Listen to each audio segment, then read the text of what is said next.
Okay. Good morning, everyone. My name is Councillor Stephen Holliday. I'm the chair of the Audit Committee. We have quorum. I'm now calling meeting number 5 to order. Welcome. Today's meeting is being held by video conference and in person at City Hall in Committee Room 1. The meeting is also being live streamed online at youtube.com/Toronto City Council Live. Although we may be meeting in different locations today, the Audit Committee would like to acknowledge that the land we are meeting on is the traditional territory of many nations, including the Mississaugas of the Credit, the Anishinaabe, the Chippewa, the Haudenosaunee, and the Wendat peoples, and is now home to many diverse First Nations, Inuit, and Métis peoples. We also acknowledge that Toronto is covered by Treaty 13 with the Mississaugas of the Credit. If you're registered to speak at today's meeting, please listen for me to call your name. I will call speakers in the order that they appear on the list. The list of speakers can be viewed online by visiting the Audit Committee meeting at toronto.ca/council and clicking the speakers box for today's meeting. Members, the City Clerk has provided all agenda materials on toronto.ca/council and on the CMP, the Clerk's meeting portal. Clerk's IT staff are available to members if you need help with your devices. I also want to remind you to please submit and approve your motions by email. Staff are available at Audit Committee, ADUDITCTTE at toronto.ca to help with motions. Are there any declarations of interest under the Municipal Conflict of Interest Act? If you do have an interest, please raise your hand or unmute your mic and indicate the item number and the nature of your interest. Seeing none, we will proceed. May I have a motion to confirm the minutes from our meeting on February 23rd, 2024? Vice Chair Myers, all those in favor? Any opposed? That carries. We have 13 items on our agenda. Let's review the agenda, starting with item number AU 5.1. And that is the 2023 audited financial statements, consolidated city sinking funds, and consolidated trust funds. I'm going to hold that. We have a brief presentation from our CFO. AU 5.2 is the City of Toronto Audit Findings Report for the year ended December 31st, 2023. We have a brief presentation from KPMG, so I will hold that as well. AU 5.3, Financial Statements for the year ended December 31st, 2023, various agencies. Are there any members wishing to hold this item for questions? Mr. Clerk, can you just give me some advice? Do we need to move motions for each of the sub-items, or do we do them all together? Yeah, just to receive information. All right, so I'll move the motion. City Council receive item AU 5.3, financial statements for the year ended December 31st, 2023, agencies for information. Yes. All those in favor? Any opposed? That item carries. AU 5.4, status of the financial statements audits of the city's agencies and corporations for the year ended December 31st, 2023. This is a report from the Auditor General. Anyone wishing to hold this item for questions? May I have a motion that City Council receive this report on the status of the financial statement audits of the city agencies and corporations for the year ended December 31st, 2023. Councillor Nunziata moves. All those in favor? Any opposed? That carries. AU 5.5. This is the Auditor General's 2024 Consolidated Follow-Up Report status of outstanding recommendations for city divisions, agencies, and corporations. Are there any questions?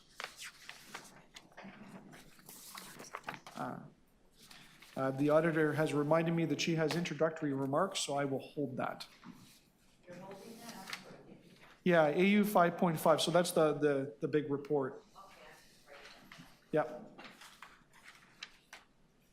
Thank you. I have to remember to follow my sheet here. Okay. AU 5.6 is Toronto Paramedic Services rising response times caused by staffing challenges and pressures in the healthcare system. We have both presentations and speakers, so I will hold that item. Can I have a motion, Mr. Chair, just to let you know? Yeah, I think the clerk acknowledged that. Thank you.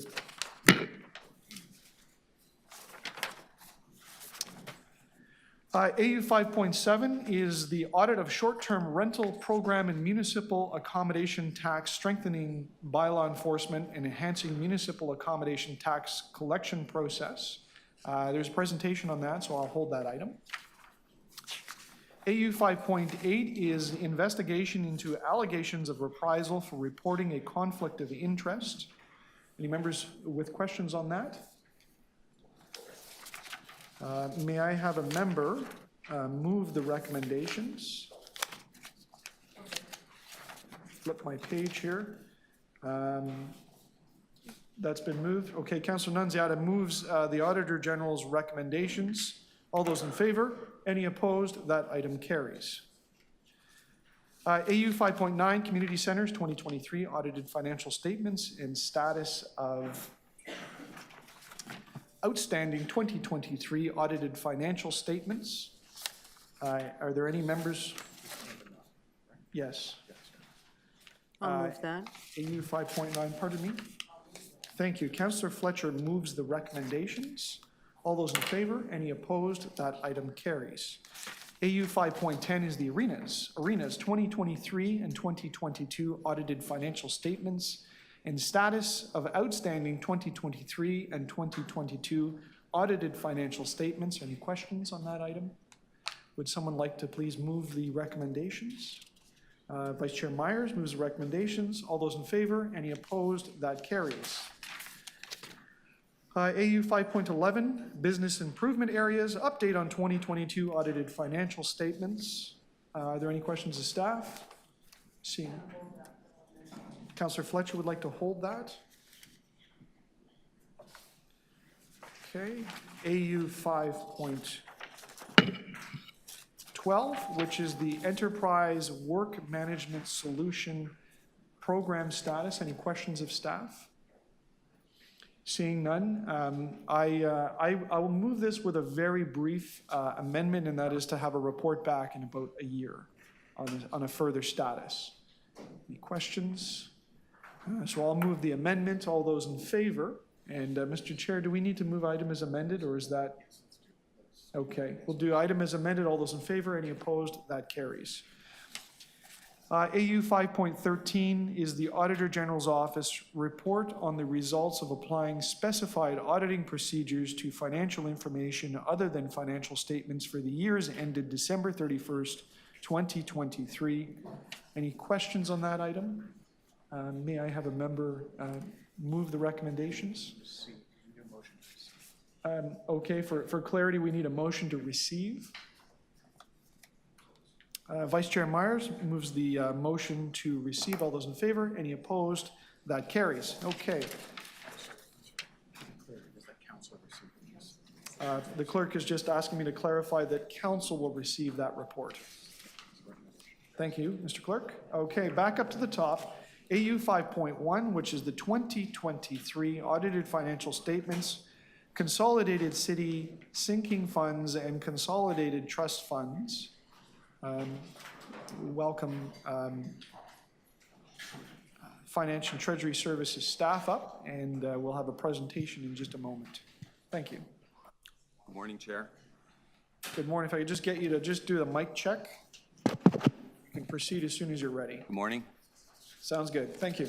No worries. So good morning, Chair and members of the Audit Committee. Thank you for the opportunity to present today. We are representing Accounting Services. My name is Mark Rozick. I'm the Director of Accounting Services, and I'm joined by Dury Lee, who's the Director of Corporate Financial Reporting. Our presentation today is focused on the City's 2023 Consolidated Financial Statements, which include the financial results of City divisions, sinking funds, and significant agencies and corporations that are controlled by the City, such as the TTC, Toronto Community Housing Corporation, and the Toronto Library. The financial statements have been audited by our external auditor, KPMG, and a clean audit opinion is expected. Next slide. The City's consolidated financial statements reflect financial impacts from notable activities and events from 2023, such as the City's continued commitment to investing in essential infrastructure, which has resulted in higher tangible capital asset balances. the increase in the demand for city services, which has contributed to higher overall expenses, and lastly, the implementation of 2 new public sector accounting standards that impacted the accounting for certain assets and city assets and liabilities.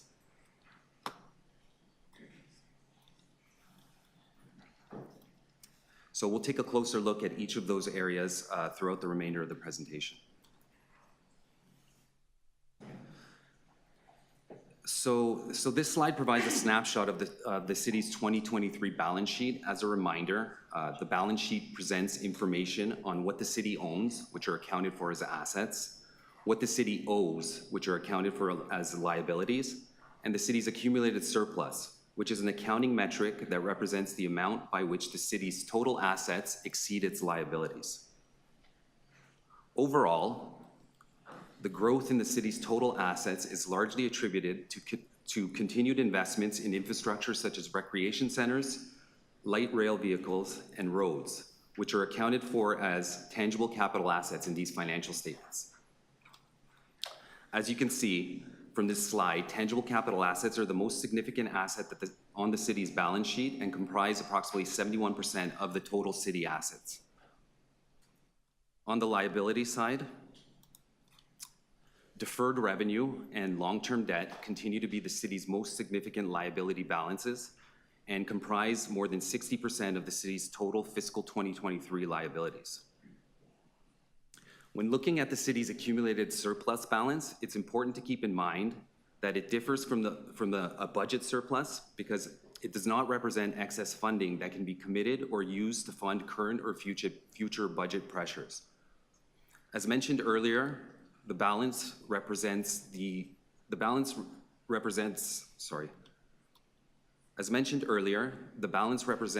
by which the city's total assets exceed its liabilities, and therefore the growth in the balance is a direct result of the growth in the city's tangible capital assets. Overall, the majority of the city's total accumulated surplus continues to be derived almost entirely from the city's historical investments in tangible capital assets. Next slide.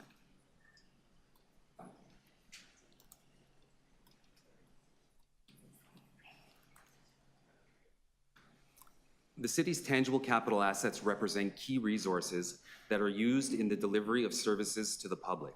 Therefore, the city monitors these assets to ensure that they are maintained and replaced as needed in order to sustain current service delivery requirements and to respond to population growth and service level changes. So, in fiscal 2023, the city acquired and constructed approximately $5 billion in new tangible capital assets, such as the Edanana-Wasana Community Recreation Center. These acquisitions were partially offset by assets that were retired or sold and by annual accounting amortization on the assets. So overall, the city's tangible capital asset balance grew by approximately $2.5 billion. We also wanted to highlight that long-term debt is one of the many funding sources that the city ultimately uses to finance the acquisition or construction of its tangible capital assets. We as an organization recognize that debt affordability is important, and therefore, as part of our debt management policy, the city ensures that its annual debt service costs do not exceed the council-directed debt servicing limit of 15% of the city's total property tax revenues. As at December 31st, 2023, the city had a debt service limit ratio of 14.2%. It is important to note that this ratio will fluctuate. So for example, by Q1 2024, the city's debt servicing ratio had declined to 13.5%, largely due to the increase in the property taxes.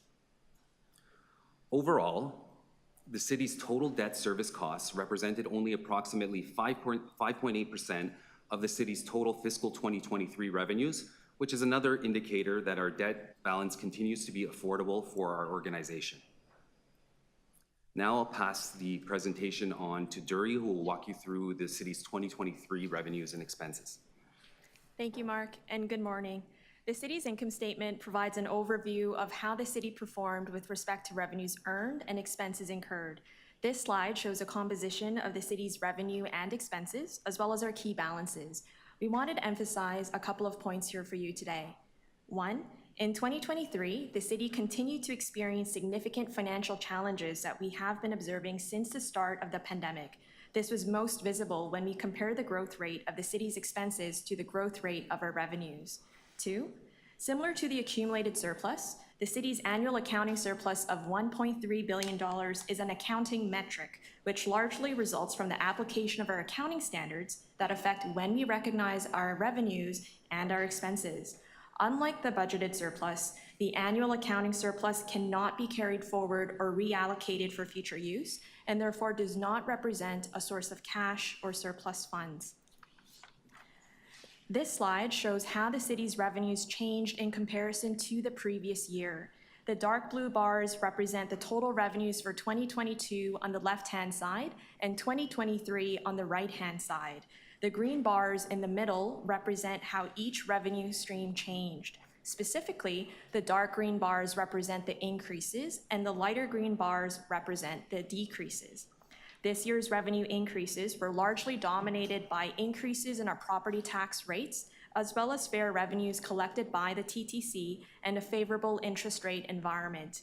These increases were then offset by reductions seen in our pandemic-related government grants and municipal land transfer tax. Government grants continue to represent a key source of revenue for the city. They make up approximately 26% of our total revenues and support close to 28% of our total expenses. In contrast to last year, we're starting to see changes in our overall composition of our intergovernmental funding sources. Specifically, the city received much less pandemic-related support as key programs like Safe Restart concluded last year. Earlier, we shared that the city's expenses are continuing to increase, and you'll see that most clearly on this slide. In 2023, the city provided a greater amount of financial assistance to support Toronto's most vulnerable populations. We increased our public transit capacity, and we expanded our refugee asylum and emergency shelter programs. With costs continuing to go up, the city's long-term financial plan and annual budgeting activities are becoming increasingly important. In addition to the impacts caused by our city's service delivery, the city's financial statements were also affected by the implementation of 2 significant accounting standards that came into effect for all Canadian municipalities this year. The new accounting standards relate to financial instruments and asset retirement obligations, which are also known as AROs.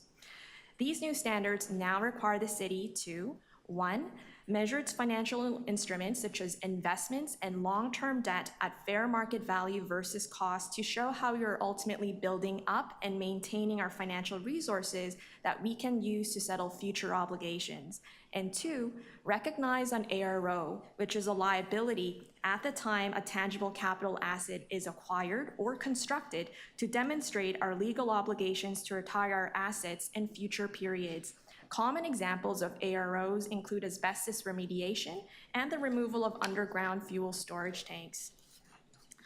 For further details regarding the city's financial information, such as the financial impacts resulting from the implementation of our new accounting standards, as well as various climate-related risks and opportunities, please note that you can always refer to the city's annual financial report, which will be published by this fall. Now, this concludes our presentation on our 2023 financial statements. I would like to take the opportunity to thank our city's divisions, agencies, and corporations for their support of our year-end season, our external auditors for serving as incredible advisors, as well as our entire team in accounting services for their continued hard work and dedication. I also wanted to especially thank Mark, as well as our CFO and Treasurer Steve Conforti, and Interim Controller David McIsaac for their guidance and mentorship. Finally, thank you all for the opportunity to present today. We're happy to answer any questions you may have. Thank you for the presentation. Are there questions of staff? Vice Chair Myers.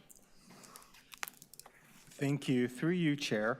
Just had a quick question. So one of the problems that I always encounter when I compare the financial statements to the budget is that the numbers don't easily reconcile. Like the financial statements will show that we have a surplus, but the budget shows that we have a deficit. Why is that? Thank you for the question through the chair. So one of the things about the income statement that's unique about the financial statements is the fact that we use a special set of accounting standards known as accrual accounting. And what happens to that is, as you can see from our capital budget, we received a lot of capital revenues during the year. But the problem is that our capital revenues represent a point-in-time recognition. So you recognize it in short-term milestones. Whereas your capital expenditures, which relate to our essential infrastructure, those are recognized on our income statement over time because we tend to recognize the amortization expense, which essentially illustrate the passage of time affecting the value of our assets through use. That gets recognized throughout time. So you'll always have a bit of a mismatch between your revenues and your expenses. So the city's income statement will tend to show a surplus that eventually neutralizes to nil if you, track that infrastructure over time.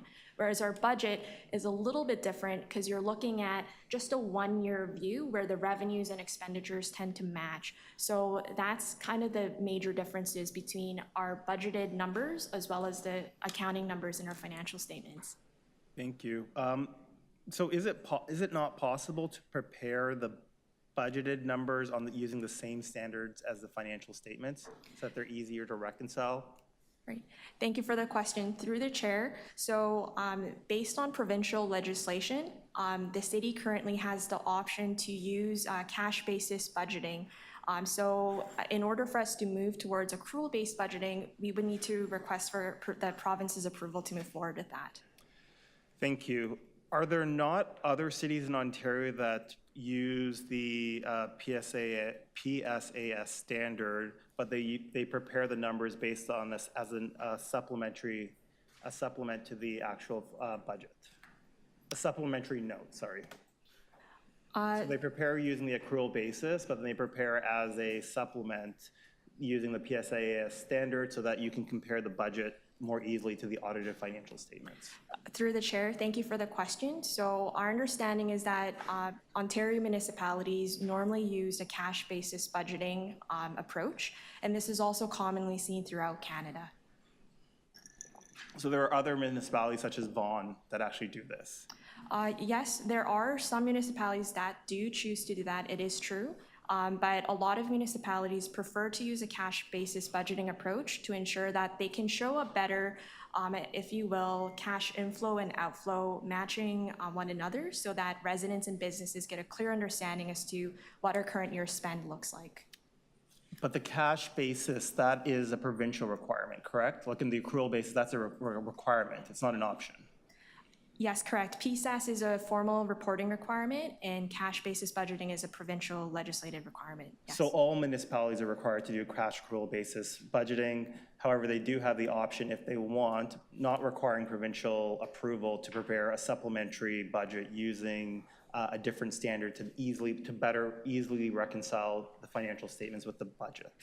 Through the chair, I believe that the City of Toronto's legislation with the province formally refers to our cash basis budgeting requirements. So we would need to engage the province to make changes to that. Absolutely, but I just wanted to share that we do prepare a very detailed budget reconciliation as part of our financial statements to show the public how we take the cash-based budgeting numbers to the accrual accounting-based numbers so that we can see the changes that occur between the two sources. Okay, thank you very much. Thank you. Thank you, Councillor. I'm going to ask a couple of questions if no one else has it, and I'll pass the chair. I just want to make sure I play back and I've understood correctly what you told the committee. Is it correct that the difference between the cash and accrual, the major difference on our budget, has to do with future year commitments related to our capital program? So effectively what shows as a surplus on cash is actually money that is earmarked to be used in the future. Did I understand that right? Through the chair, yes, that is a way to view it, absolutely. I would say that the three major differences that you'll see in comparison to the budget is the fact that you will never find the amortization expense in the capital budget. You'll also not see longer-term financial estimates, such as the settlement of our employee benefit obligations and asset retirement obligations, just as an example. In the cash budget, but it would be in the accrual budget. Yes, you will see that in the accrual budget, correct? So is it true then the accrual budget puts a whole bunch of extra onus on the city to make sure that it's declaring future items or future pressures or future liabilities? Yes, it tends to take a longer-term financial outlook in order to provide the information in its stated form. Would multi-year cash budgeting bring us closer to the objectives of the accrual accounting? Or is it would just require so many years that you couldn't do it? Through the chair, multi-year budgeting is an effective financial tool to help us, I guess, demonstrate our accountability to the public, that's for sure. However, some of our accrual accounting estimates tend to last longer than a typical multi-year budgeting timeframe. Okay. Thank you. One other different question is the asset retirement obligations. You mentioned a couple of examples like asbestos or underground fuel storage. Are there other categories that would be captured by a municipality? So for instance, if we built, let's say, housing, and we provided a subsidized housing for a tenant or a family, and that capital asset was to retire during the span of that family's tenure, would that also then be a liability to the city, or, sorry, an asset retirement obligation? In other words, you'd have to find them a new home or build them a new home.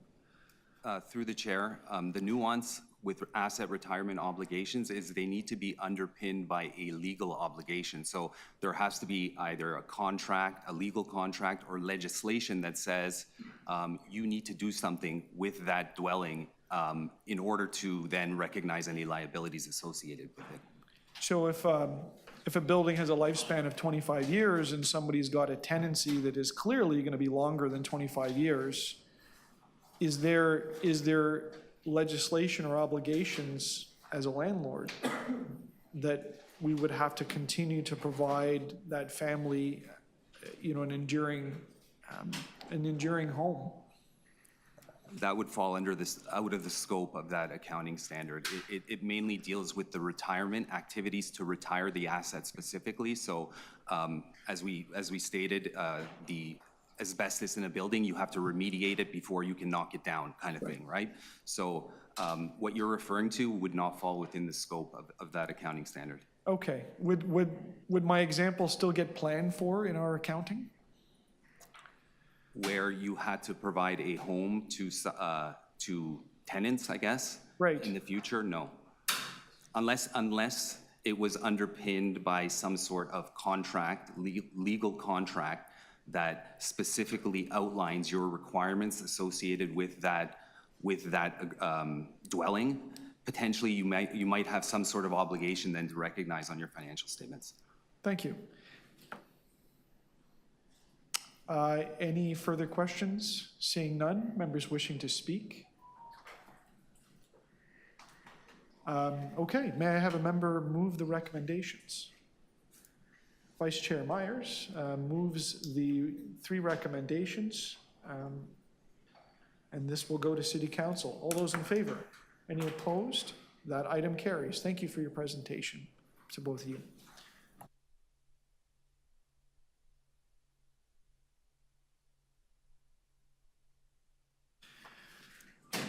Okay.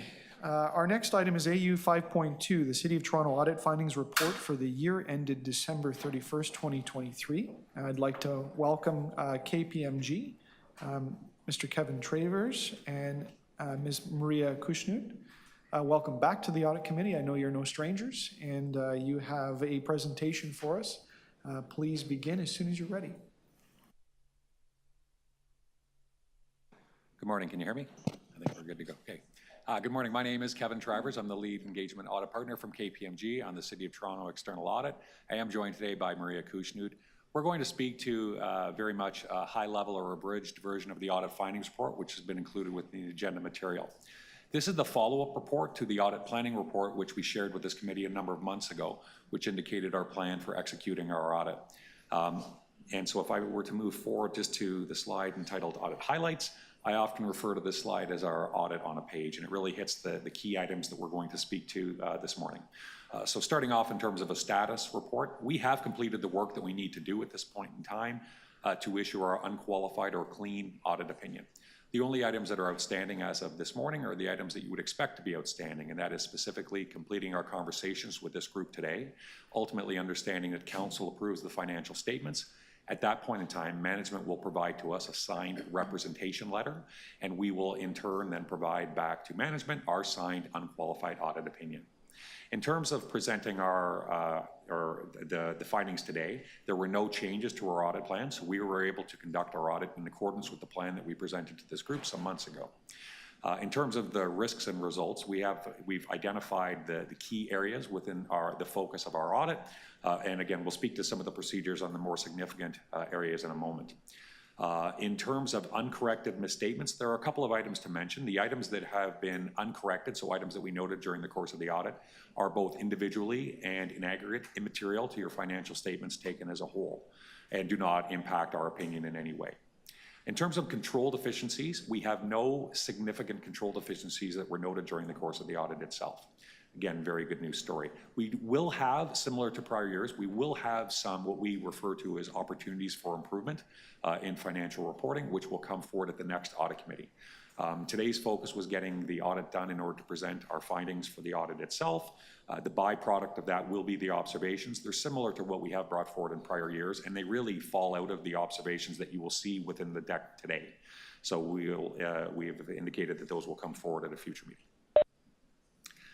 With respect to the work that took place, I'm going to ask Maria to speak to our response to asset retirement obligations and financial instruments. No surprise, these were two significant financial statement standard adoptions made in the current year, and so these next few slides speak to our response to that from an audit standpoint. Maria? Okay, thanks, Kevin. So on page 11, we've covered the adoption of the new accounting standards for asset retirement obligation, or ARO, using the modified retrospective approach, which allows for adoption at the start of the comparative year, which would be January 1st, 2022 for the City of Toronto. The information presented for comparative purposes is restated to reflect this Can you change. just hang on for one moment? I apologize to interrupt you, but I guess we have a technical issue. Okay, no problem.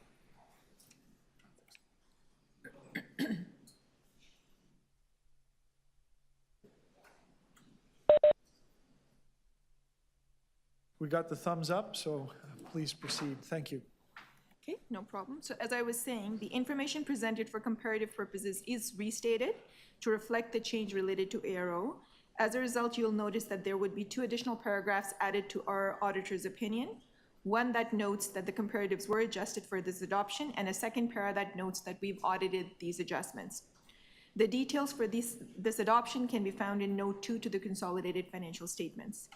On page 12, we covered the adoption of Financial Instrument Standard.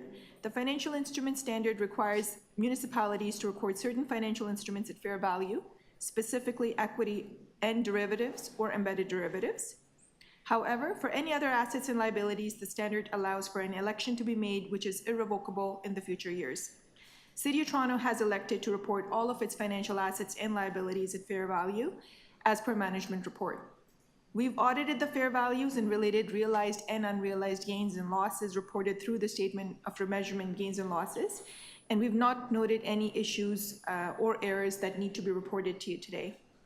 There are also additional disclosure requirements for financial risks to the financial instruments reported in the city's financial statements, and these disclosures have been included appropriately. This standard only allows for prospective adoption, and as such does not impact prior year comparatives. I do want to give a shout out to the finance and accounting team for the heavy lift associated with these two new accounting standards. Thanks, Maria. I'll make a couple of concluding remarks. Actually, first we'll touch on tangible capital assets. As was noted during the presentation by staff, With respect to the reporting on your balance sheet of tangible capital assets, it's a significant item within your financial statements. This slide just provides some information at a high level of the type of audit work that we perform in order to satisfy ourselves as to the appropriate and accurate reporting of those tangible capital assets. And it is different than the way that you go forward in your budget process, so it does have a significant difference in terms of reconciling your budget to compare it to your year-end results. There were some items noted on the slide with respect to uncorrected items. They really relate to the timing of the transfers out of something or out of the category of assets under construction to active assets. And the reason why that's important from a reporting standpoint is that you don't commence amortization of an asset until it's fully in use. So while a particular asset or project is being constructed, you don't depreciate it. So if the timing in terms of when it gets transferred to an active asset out of AUC happens a year after it actually went into use, technically, we didn't start the depreciation clock on time. So that's why it's important from that standpoint. And so the errors that are noted really relate to that type of transaction or transfer time. If we go to the commentary with respect to uncorrected misstatements, you will note that most of the items listed here relate to the timing of the transfer of assets under construction. And a couple of these items were noted by management first in their preparation of the financial statements. We have also noted something that we bring forward again from a prior year. It's something that we continue to watch with management. Management made the decision a year ago to continue or to cease consolidating certain individually and in aggregate immaterial agencies of the city. From a practicality standpoint, they're clearly immaterial to your consolidated financial statements, and we certainly concur with the approach, but we continue to track the size of those entities to ensure that they stay immaterial from a reporting standpoint. So when you look at the overall impact from a financial reporting standpoint, the items on our uncorrected schedule, materiality was set at over $300 million for the city. These items you can see are clearly immaterial to your financial statements taken as a whole and do not impact our audit opinion. The balance of the document, including our appendices, we'll take as being read, and certainly Maria and I are happy to respond to any questions that you have this morning. Thank you. Questions of the auditors? I'm going to ask one. Could you dig a little bit deeper into the asset under construction and tell the committee, is it specific to one program area within the city?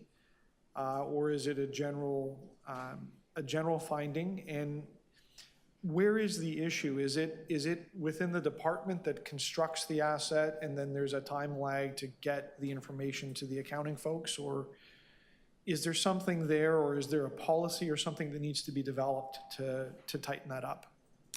Through you, Mr. Chair, I'll start off responding to that, and perhaps management or staff may want to add in their comments as well. But I would say it's generally a citywide type issue. There are some groups that have more of a direct impact on that because they have more of a construction lean towards what they do.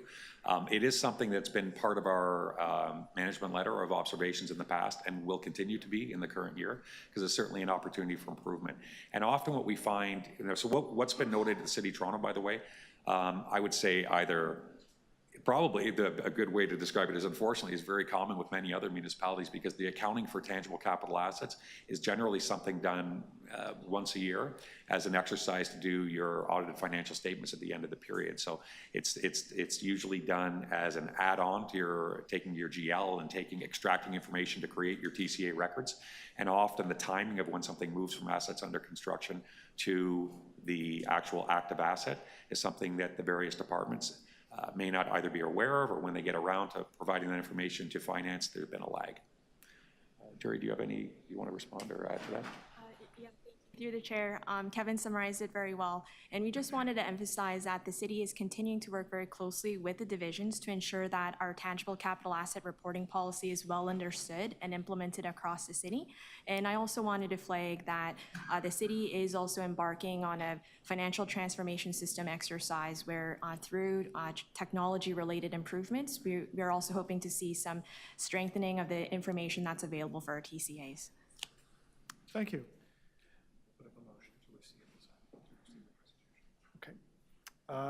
Any further questions? Seeing none, the clerk advises me the appropriate motion, because it's not in the meeting notes, is that the committee receive City Council receive the report. So may I have a member move that? Vice Chair Myers moves. All those in favor? Any opposed? That item carries. Thank you very much for your presentation. Okay, the next item is AU 5.5, Auditor General's 2024 Consolidated Follow-Up Report. My notes are that, Madam Auditor, you have some opening remarks, and then if there's some questions, we'll proceed at that point. Thank you. Great, thank you so much, Chair. So this is our annual consolidated follow-up report where we provide the results of our work to verify those recommendations reported by management as fully implemented. And just to note that the report also includes an attachment for the follow-up work done at the TTC this year, which has been presented already to TTC's Audit and Risk Management Committee and the board.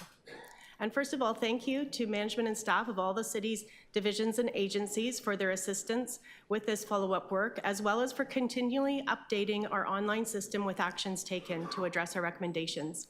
And a big thank you to my team as well, Syed Ali, Bruna Corbezi, Anil Bucks, Lexi Wu, Atif Karwa, Nizam Chowdhury, Nirali Pandya, Jasmine Bhatia, Sean McIntosh, Vitat Kam, and our TTC follow-up team, Elaine Liu, Claire Pastor, and Aditi Batish. So it takes a small army to follow up all these recommendations. Thank you so much. At the beginning of our review, there were 604 outstanding recommendations, with 294 reported by management as fully implemented or no longer applicable. We selected 191 recommendations for review, and we verified that 101 recommendations to city divisions and 50 recommendations to the TTC have been closed, so about 80% overall. In the section of this report titled Noteworthy Results, we've highlighted the good work that management has done in finance and treasury services, community and social services, and development and growth services in implementing our recommendations, as well as the cost savings achieved, and we'll be updating those figures and reflecting the cost savings in our 2024 annual report. Since 1999 or inception, the Auditor General has issued over 3,500 recommendations in over 400 reports.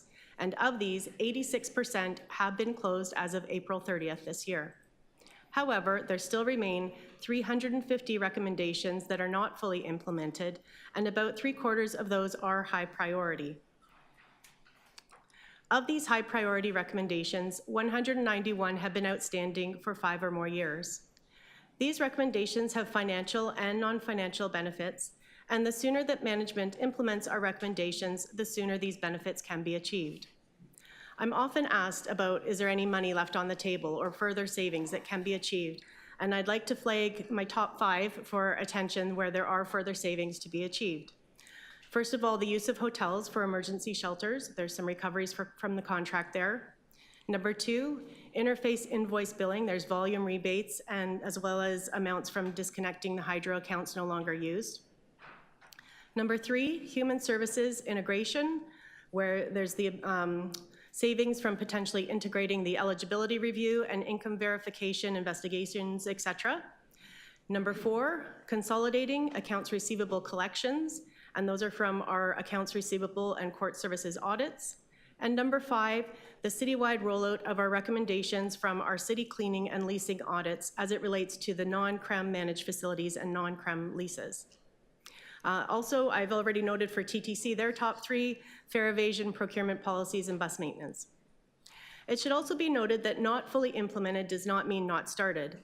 There is often substantial progress that has been made on those ones, and often there's partial cost savings achieved just for one reason or another. They're not fully implemented yet. And in my report, I've also noted there are some older recommendations where they require citywide harmonization of standard policies and procedures, where divisions have commented that they're challenging to be able to achieve. So for example, those for some for CREM and for technology services. There are also a number of recommendations that are dependent on the implementation of technology systems. My staff and I have met with the City Manager's Office and Internal Audit to discuss how management can expedite the remaining outstanding recommendations, including those that are citywide, and how we can reduce the gap between those reported by management as fully implemented and assessed by my office as not fully implemented. And I understand that City Management plans to take a more proactive approach going forward to clear these outstanding recommendations, and we plan to work collaboratively with them. Thank you very much. Back to you, Chair. Thank you, Madam Auditor General. Are there questions? I'm going to ask a couple. I'll pass the chair to Vice Chair Myers. Really, my question is to the city manager and the city management staff, city manager's office staff. And it's just about, Madam Auditor, your comment at the end, that there's an approach being taken to clear up the remaining outstanding audit items. So I gather from, it's gonna be a long question, but I gather from the presentation there were about 3,500. And so there's about 350 left. And it's the role of this committee to keep an eye on those, but we get help doing that. And I wondered if you could provide some comments to the committee, because people will say, you know, there's still 350 outstanding. And, you know, how would the public know that work is being done? So just a general explanation to the committee about how this works. Through the chair, so I may begin, and happy for the city manager's office to jump in. So we've started with engagement with the city manager's office, and through those discussions, we will be looking for the city's internal audit group within Finance and Treasury Services to play an active role in terms of addressing some of those outstanding recommendations. In the past, internal audit has played an important role in supporting divisions in addressing those. We're going to shift the focus moving forward, where it's a bit more active in nature in terms of trying to drive some of that change and drive forward some of the actions required to close out those outstanding recommendations. Thank you. So just so folks are clear on it, the Auditor General provides recommendations to the committee and to council. Council then turns those into directives to staff. Those don't go away.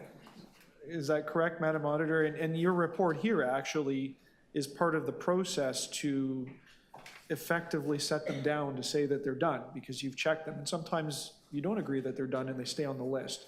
So is it fair to say no one forgets about the recommendations? They remain on your list? Yes, so through the chair, we continue to follow up until the recommendations are either fully implemented or closed. And so even if they're close, but they're still not fully implemented, they're not fully implemented? Yeah, as closed, so either fully implemented or no longer applicable. Okay. And back to the city managers and senior staff, deputy senior manager. There's a process on the staff side to continue to monitor these. Is that fair to say that, again, nobody on staff have forgotten about them? There's a list. It takes work to get them done. Yeah, through the chair.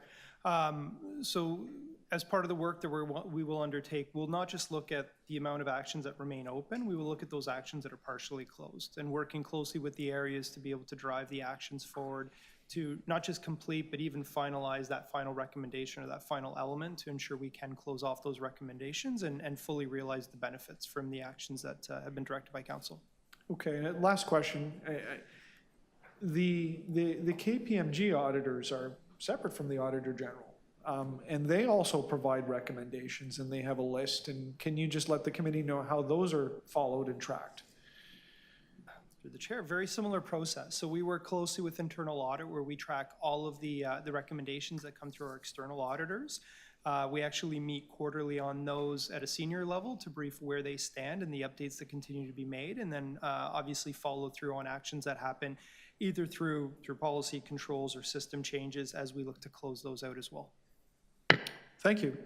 Any further questions? Councillor Nunziata. I have a question on your question. So the ones that are not completed, the recommendations, do we receive a response on why they're not completed and given some summary or why they're not? Is there a reason or is there a problem? So through the chair, so we do have our system where management continually updates it for their actions taken. For this report, we didn't include an appendix of all of those explanations because it's just so voluminous that it would be hard to digest it. But I think the idea is that going forward, there'll be a more proactive approach taken to address those outstanding recommendations. And in terms of why, there can be many reasons why. Sometimes it might be parts A, B, C, D, and it's just part D that's not done yet. It might be dependent on a technology system that needs to be implemented and it hasn't been prioritized yet. Or I mentioned the challenge in terms of citywide recommendations. That's an area where the city manager's office is going to help those divisions out going forward. Thank you. Vice Chair Myers, please go ahead. Thank you. Through you, Chair. Just to follow up on Councillor Nunziata, what role do boards play in ensuring that these recommendations are followed up? Because we only ever pay attention to them when they're brought to our attention by you. What role should we be playing in making sure that management is actually completing these on time? Right. So through you, Chair, the boards play an important role as well in terms of governance and holding management accountable. And so as you know, at the recent TTC board meeting, there was discussion around TTC's internal audit taking a more active role together with management in providing a clearer line of sight for the board and the Audit and Risk Management Committee to be able to better monitor the progress against those recommendations and work together with our office on that. Thank you. And I guess the flip side of that question, what role should management be playing in making sure that they're letting the board know that they're on top of this, of boards of their various agencies or corporations of the city? So through the chair, it's, it would be a good practice for management to be keeping their boards up to date on their progress against these recommendations. In terms of our office's process, we have this annual follow-up report, and we have we have limited resources to address the follow-up. So we focus on those that are high priority, and for those that relate to the agencies and corporations, we do provide our follow-up report to those agencies, audit and risk management committees and boards, and provide those. But management could still supplement that reporting if the board desires that. Thank you. Thank you. Any further questions? Anyone to speak on it? All right, I'm gonna ask the clerk to help me with this, but I have to move an amendment, so I'm happy to do that. It's an amendment to add the direction that City Council direct the portion of the TTC item that's confidential remain confidential. And then we already have a similar motion as part of this item for the main body of the report. So this item will go to City Council, and any number of questions could arise on any of the content, but these two motions are the required part to go to council. So on my amendment to add this part about the TTC, all those in favor? And then on the item as amended, all those in favor? And both of those carry. Thank you. We'll go to our next item.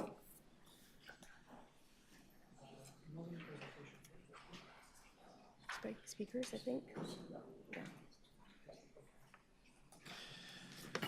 Our next item is AU 5.6. That is the Toronto Paramedic Services rising response times caused by staffing challenges and pressures in the healthcare system. We have some speakers with us today. Our first speaker is Naz Yodalahi. Is Naz here or online?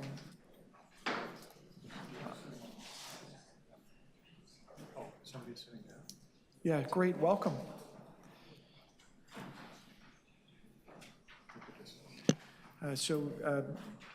Please proceed when you're ready. Got 5 minutes. Is the mic working? Great. Maybe just speak up just a bit. I don't hear well, so thank you. Good morning. My name is Naz Yadolahi, president of QP Local 79, where we represent 30,000 City of Toronto workers, including the call takers and emergency medical dispatchers at the City Central Ambulance Call Center. I'd like to start by thanking the Office of Toronto's Auditor General for conducting this review, and especially for the attention they pay to the issues of retention among the staff who pick up phone calls from residents in distress and dispatch ambulances. Since starting my mandate as the president in January, I have heard loudly and consistently from these paramedic service workers that they are overworked, constantly short-staffed, and struggle with morale, all of which have contributed to significant issues with retention, as outlined in this report. These workers are the people who stay on the phone with you when you need emergency help. In the most urgent of times, they will provide life-saving advice until an ambulance arrives to help.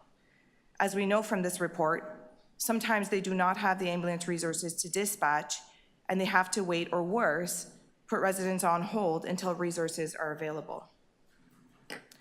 But instead of prioritizing the well-being of these workers and ensuring their already stressful job is manageable we find ourselves facing a crisis in retention and a crisis for paramedics. Thanks to the statistics outlined by the Auditor General's office, we know that our callers answer on average 910 calls per day, a number that is much higher than any other ambulance dispatch center in Ontario. When our team met with the division earlier this year and asked for statistics around retention, we learned that while some cohorts were meeting the division's set internal retention target of 60%, many were not even close.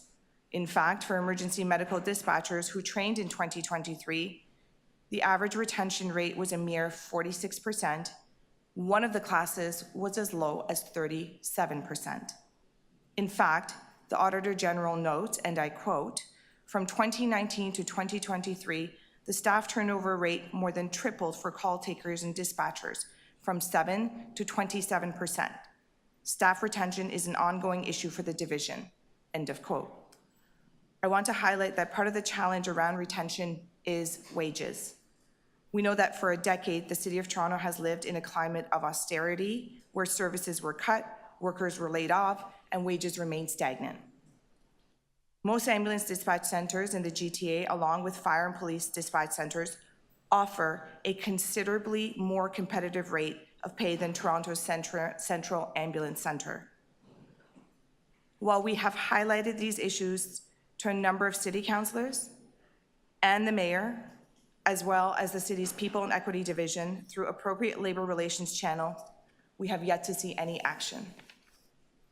During her campaign last year, the mayor talked about being put on hold after calling 911 when her father had trouble breathing.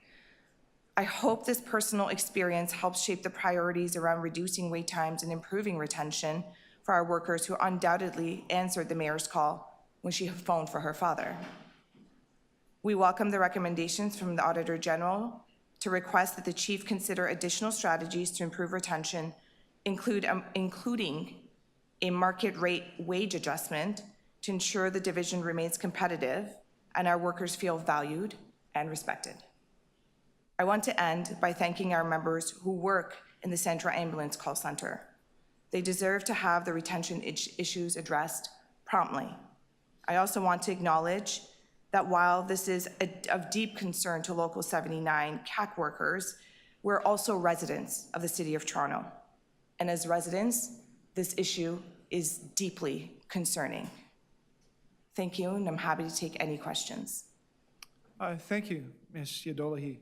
Are there questions of the speaker?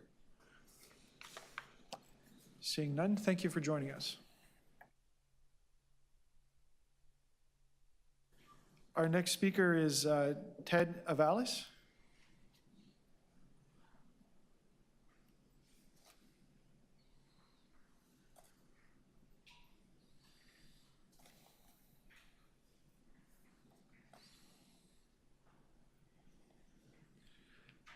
Now, Mr. Shire, I also have you listed as well. Did you intend to speak separately in sequence? Together, okay. So that would entitle you to a few extra minutes, it's not a problem, just so I understand I've got that right. And I'll make a note, you're the fourth speaker. I understand Mr. Merriman is not available today, so if anyone that's tracking the list, you are our last two that I know of. So thank you. Welcome to the committee. Please proceed as soon as you're ready. You have a total accumulation of 10 minutes. Thank you. Good morning, Chair Holliday and distinguished members of the Audit Committee. My name is Peter Shire. I'm the Vice Chair of the Toronto Paramedic Services Unit, Local 416. We represent 1,500 paramedics in Toronto. And with me is the Local 416 Vice President, Ted Avalis.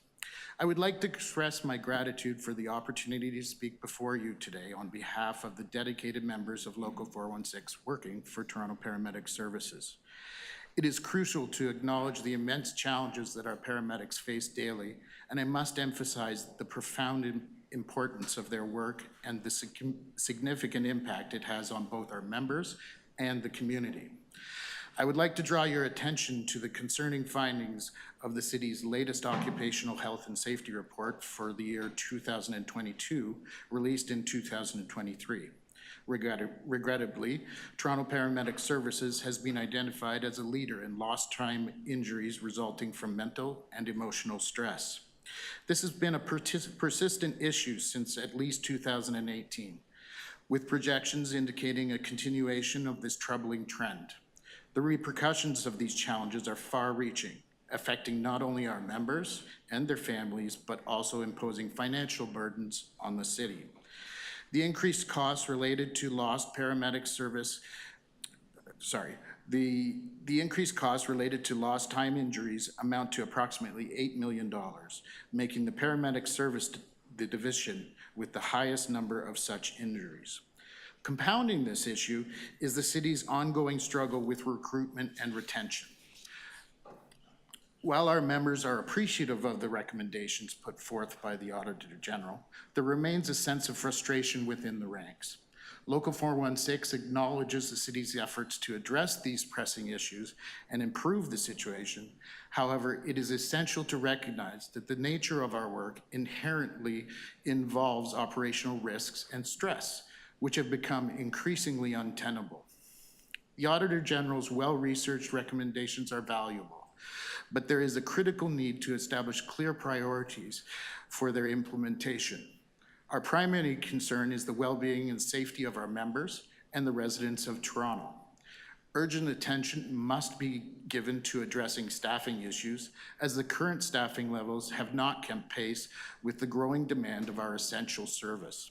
The ongoing resignations of paramedics underscore the urgency of this crisis, demanding immediate action as clearly outlined by the Auditor General's report. We have lost some 500 paramedics since 2019, 73% of whom resigned.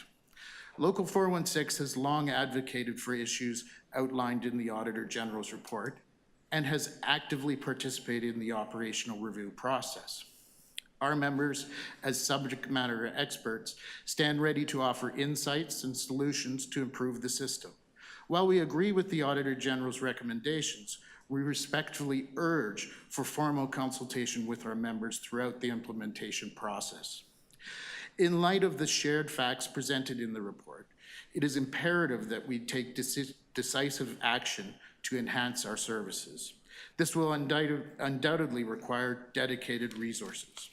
Mayor Chow and Council, under challenging circumstances, Mayor Chow and Council have shown commendable efforts in maintaining core services under challenging circumstances. However, we must strive to do more to better serve our communities, particularly those who are most vulnerable. The findings of this report provide a compelling case for immediate action, aligning with advocacy efforts of our members. Moving forward, it is essential for this committee and the council to prioritize actions that focus on supporting our frontline workers, addressing systemic issues within provincial ambulance services, and committing to necessary investments from both the city and the province. Local 416 stands ready to collaborate closely with the city to address the recommendations outlined in the report. By working together, we can translate identified areas for improvements into tangible enhancements that will elevate ambulance availability and response times, ultimately benefiting the public we serve. In preparation for this deputation, I had to be cognizant of the 5-minute time limit. It is striking that the Auditor General found that 22% of our sickest patients were still waiting at least 3 more agonizing minutes for paramedics to arrive in 2023. We must do better. Thank you for your attention. We welcome any questions that you may have. Thank you for the presentation. Was there a second part or no? Okay. I'll commend you. That I think was five minutes, and I take your point. Are there questions of the speakers? Vice Chair Myers, please go ahead. Thank you. Through you, Chair. So I understand that some of these numbers are consistent with findings that the union and paramedics did with respect to your, I think it was the Code Red campaign. Can you just explain a bit more about that? So for several years, we have been focusing on the symptom of periods of time when there were no ambulances available in the city of Toronto.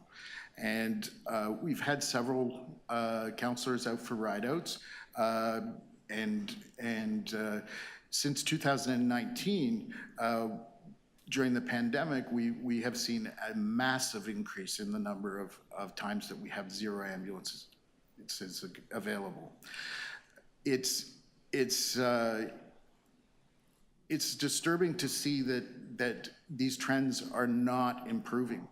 They are continuing to be very high, and I think the Auditor General's statistics of having low ambulance availability, less than 10 available for some two plus hours a day, is just as concerning and probably more symptomatic of more symptomatic reflection of what's going on. There simply are not enough active ambulances on the road to handle the call volume that we've seen and the increases of that call volume over the past 20 years. Thank you. And I guess similar to Local 779, you say that your members are also suffering from issues around morale. Aside from wages, what are the main concerns? You saw in the Auditor General's report that certainly getting home on time is of a serious concern for our members. Our members work 12-hour shifts, and as you can see, I forget the exact number in the auditor's report, but a significant amount of our overtime continues to be end of shift overtime, which means that you're overrun into those hours that you were supposed to be with your family at the end of the day. We don't pack up our stuff and go home at 7 o'clock if at 6:55, at 7 o'clock at the end of our shift, if at 6:55 we are servicing a call. We can't go home. We have to service that call. And that puts us into people working, I think the auditor's number was an extra 3 weeks a year of time for a profession. Some of that is full shift overtime, but most of it is end of shift overtime. So this has a distressing effect on the morale of our members when they need to get home and take care of their families and take care of, especially after a pandemic when many of these members couldn't see their family members because they were scared of passing on the COVID virus to family members while working, right? Thank you. Final question. So does the union have recommendations to improve issues such as the time spent, like overtime, for example? Because that's, to me, it seems like if it's 6:55 and you get a sick patient, I don't imagine most paramedics are going to say, okay, my shift is over at 7 o'clock. No matter what the staffing situation is, they're going to stay, make sure the patient is okay, and then leave. So is there anything that we could be doing to improve that, given that those situations are unlikely to ever go away? Sure. I mean, right off the bat, we could talk about improving the staffing levels, getting them up to par. As we mentioned, we haven't kept up to par over the last couple of years. But I think at this point, include us in the conversation going forward. I think we're not going to obviously resolve this today, but going forward, our medics who are on the front line have some valuable insight, and they could put forward some suggestions. We don't got to take them all, but I think it's important you hear from them, and we're a part of that process going forward. Okay. Thank you. And thank you both for your leadership on this issue. Thank you. Councillor Fletcher's next, and then Councillor Nunziata. Thank you. I just want you to comment on the kind of long, it must be very discouraging to arrive with the patient, know there's other patients that need your help, and be sitting at a triage situation for an hour. Or what's the average amount of time that you guesstimate? Are you speaking of in the hospital through the chair? Once you get the patient there. Sorry. You know the number, right? I believe the number was 3 hours they were sitting in the hospitals. We could reference it again, but it's a long time. Over 3 hours they were sitting in the hospitals and they were waiting with patients. Out of a 12-hour shift. Out of the 12-hour shifts. But Councillor, here's the issue. This has been an issue for many, many years. It's not a new issue. Ever since I've been around for over a decade, it seemed to be an issue that keeps on getting worse. And I believe it's incumbent on all of us, including the province, to figure this out. We have to do better for our frontline medics. And I think some of the issue is also, you have to understand, our core business, what we do is take people to the hospital. That is, no matter what, we will be, and we will be there at the hospital for a certain period of time. In periods of time when there's high call volume, hours of time when there's high call volume, there may be longer waits at the hospital just because that's where we end up. But the reality is that we have to be able to handle those surge capacity, not only for the hospitals, but also for the continuing calls coming in. We can't ignore the issue. I've been a paramedic for 20 years. Offload delay has been there for 20 years. It will continue to be a problem. I'm not sure, I'm just not sure that for 20 years that's been a problem. And 20 years I've heard about the problem, and it is a requirement, it's a legal requirement, and that we can't deal with because it's not a city bylaw. It comes from another level of government. I'm interested in what the union, I don't mean you, I mean CUPE, it's a pretty powerful union, what you've undertaken across the province of Ontario to have that changed. How are you doing that with Local 79, with CUPE Ontario, with health workers? How have you been doing on that?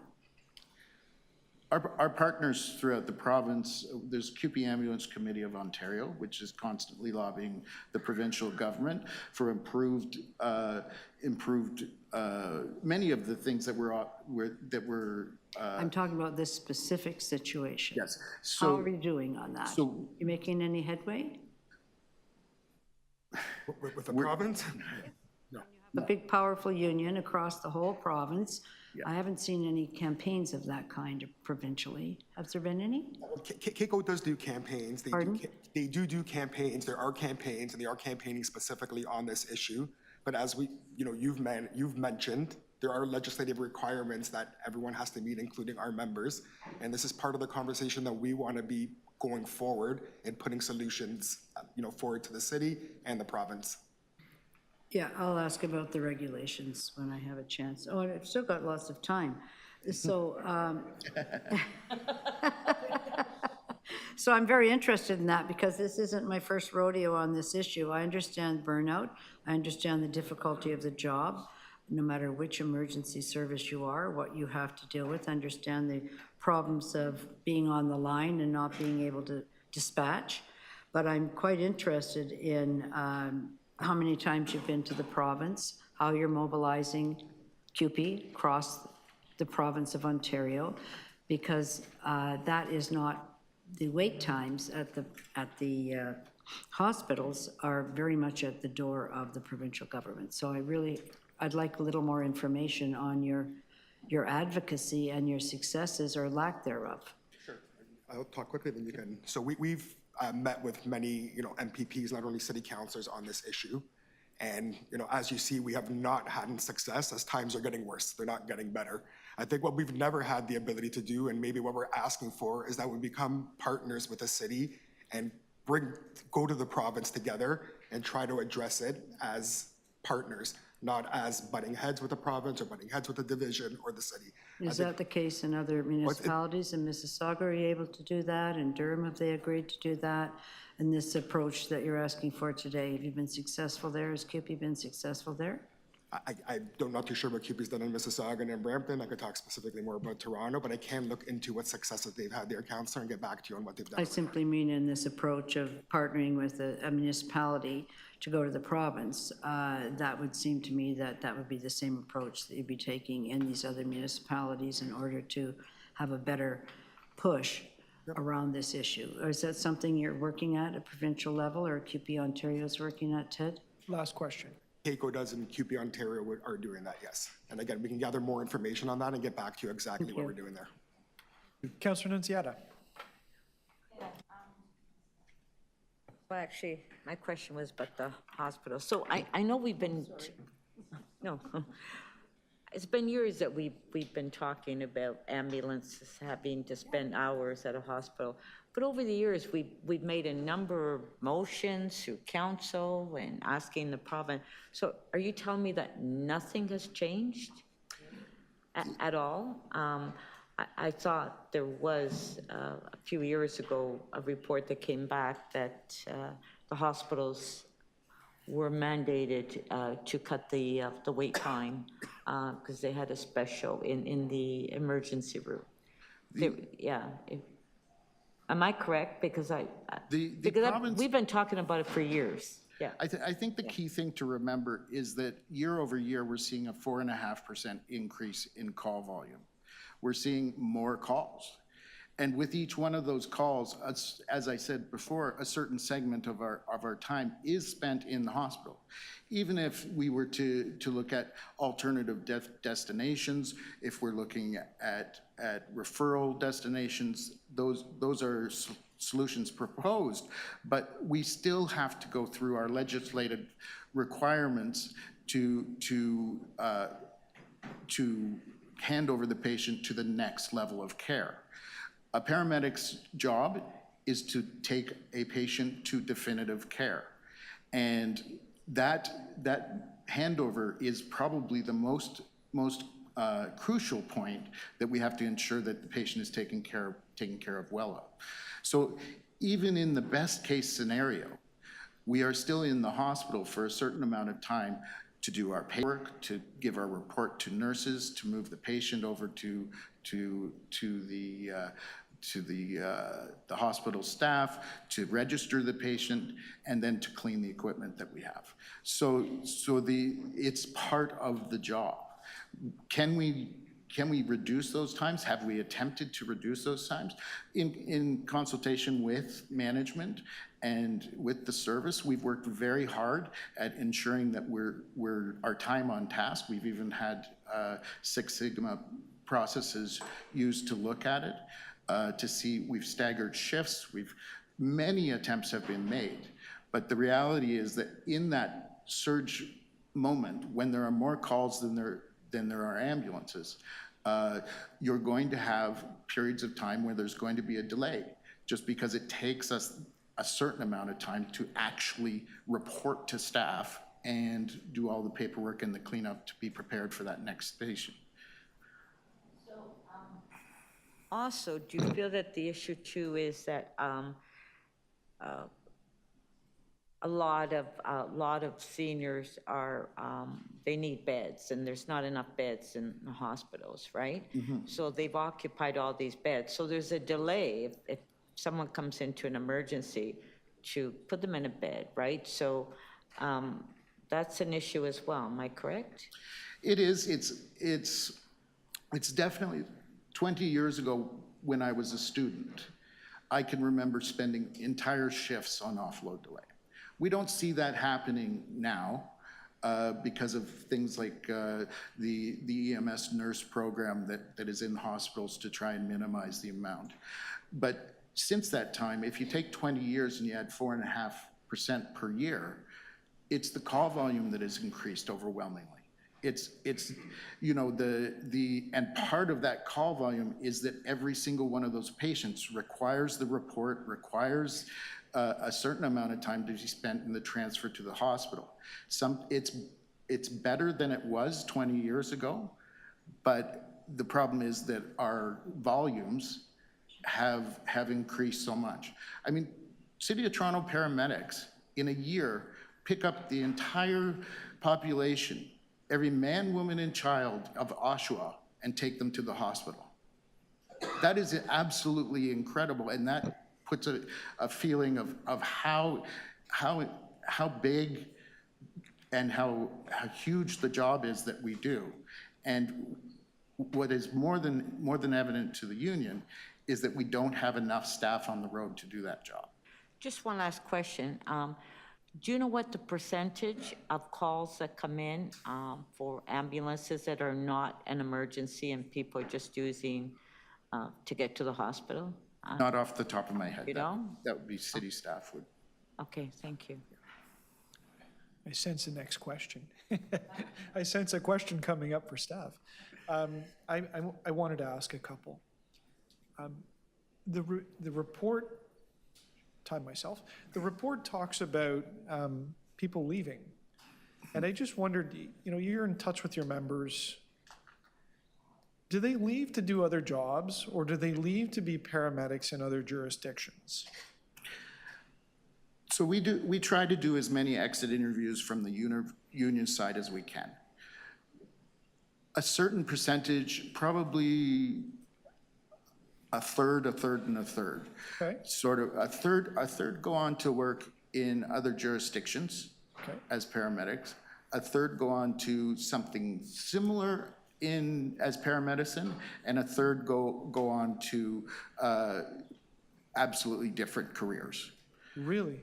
But the bottom line is that we continue to lose a paramedic a week to resignations. Right up until the end of May is the last stat that I have. And they tend to go, I mean, I can more easily, I can sum it up that when I started, part of my considerations of coming to Toronto were, number one, it was the highest wage. It no longer is. It was the place where the most education and the most opportunities were available to me. And it was a manageable workload. Those are all things that members are saying they're leaving for. Add on top of that, the fact that a paramedic, a brand new paramedic, cannot afford to live in Toronto. They can't buy a house, they need to commute. Those commuting costs are more expensive. So it suddenly becomes a question of, why would I take a job in Toronto when I can go to one of the surrounding services, in Durham's case, make more money and commute less and have a better quality of life? Is the work inside the city of Toronto vastly different from the work in other jurisdictions? Just in volume. Okay. I think, you know, everything is. I mean, as you know, I remember fondly the time that you were out with one of our paramedics. Sure. And as you saw, our call, we see more in 2 years than someone in some of the surrounding services might see in 5 or 10 years. And sometimes in a career, we may do more calls in 5 years.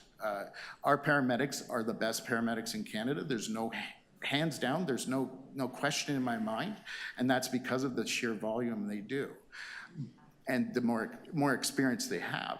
So they are in great demand when they leave Toronto, but we need to keep them here somehow. We need to retain them, and we need to attract them to come here. See, I'm really intrigued by some of these answers. And part of it is, the irony is that people are all different, and they enter workforce for different reasons. Some people may love like a quiet shift and be happy to stay at the hospital for hours, and others would be completely frustrated. And, you know, I want to be busy, I want to be in the action, and, you know, they're dissatisfied. But it doesn't sound like there's a vast difference, except for the volume, right? Knowing that the city is going to be really busy. The types of calls and the profiles aren't necessarily different in the other jurisdictions. So the people moving over are for lots of reasons then, I guess. It's not the city itself that's driving people away. Is that a fair observation? It's a yes and no. It's a difficult question because obviously things like the opioid crisis and, you know, gun activity are a lot more in the city of Toronto than they are in other municipalities. So they are dealing with a lot more of that. And with that comes the stress of taking that home after. So, you know, be a little bit disingenuous on our part to say that that work is not different. The volume is a lot more here in Toronto. You know, they may deal with one gunshot wound. Our members may get a gunshot wound every shift that they're on, right? Thank you.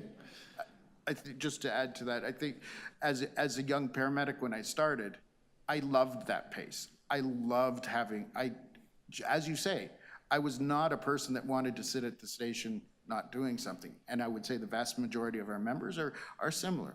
But every single one of the calls has a cost. It has a cost to, I fell down at a point in my career. It has a cost to each paramedic that eats away at the resiliency needed to continue on. And if we don't afford the individual paramedics the time they need to rebuild that resiliency, then we see injuries pop up. Thank you. I think everyone asked you questions, so thank you for joining us today. Thank you. I'll check. Are there any other speakers on this item? Seeing none, we have presentations. Check my notes.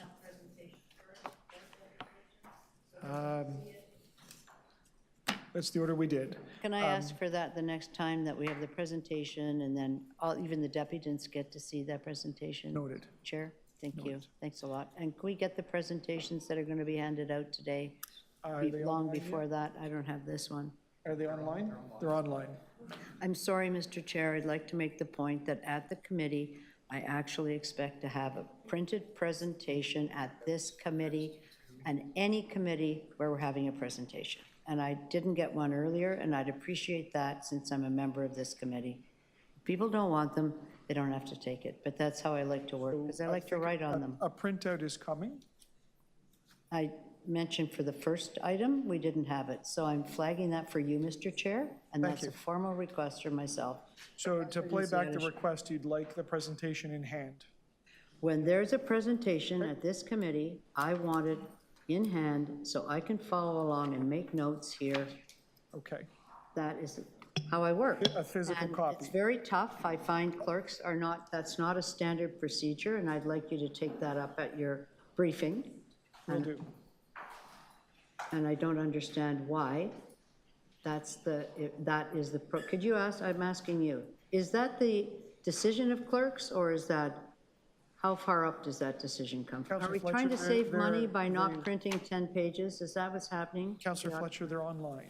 But Pardon if me? they're online, so if you'd like a physical copy, I'll ask the clerk to arrange that. I'm not, I'm asking that that be the standard practice, which it is at other committees. They're filed online along with the reports. I understand that. You think I should be printing everything to come here? It's your decision, Councillor. No, it's not my decision. I'm asking you as chair. Are you saying yes or no? Well, as chair, I can tell you the standard is this stuff is filed electronically. It was announced that way at the beginning of the meeting. If you'd like a physical copy printed and given to you, I'd be happy to talk to the clerk about that. It's not a Thank you. problem. Should I make a motion? I don't think you need a motion. Okay. I think we can accommodate you. I think you've If heard any me. other members would like physical copies, just let me know. I think it should be standard practice. Here's the presentation. If you don't want it, you don't take it. Thank you. Madam Auditor, please begin as soon as you're ready. Thank you, Chair. So we're going to share our video of our audit of Toronto Paramedic Services, which summarizes the key findings of our report at a high level, and then we'll go into our presentation.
And now we're going to present a bit more detail from our audit report in this presentation.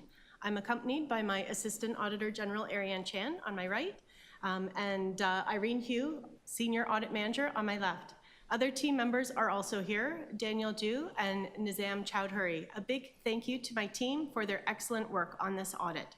And thank you as well to Toronto Paramedic Services management and staff for their cooperation and assistance on this audit, and I also thank them for their service. Thank you. Next slide. Or sorry, this slide. Okay. We'll first go through why this audit matters and remind you of our audit objectives before getting into a bit more detail on our key audit findings, followed by our recommendations and a summary going forward.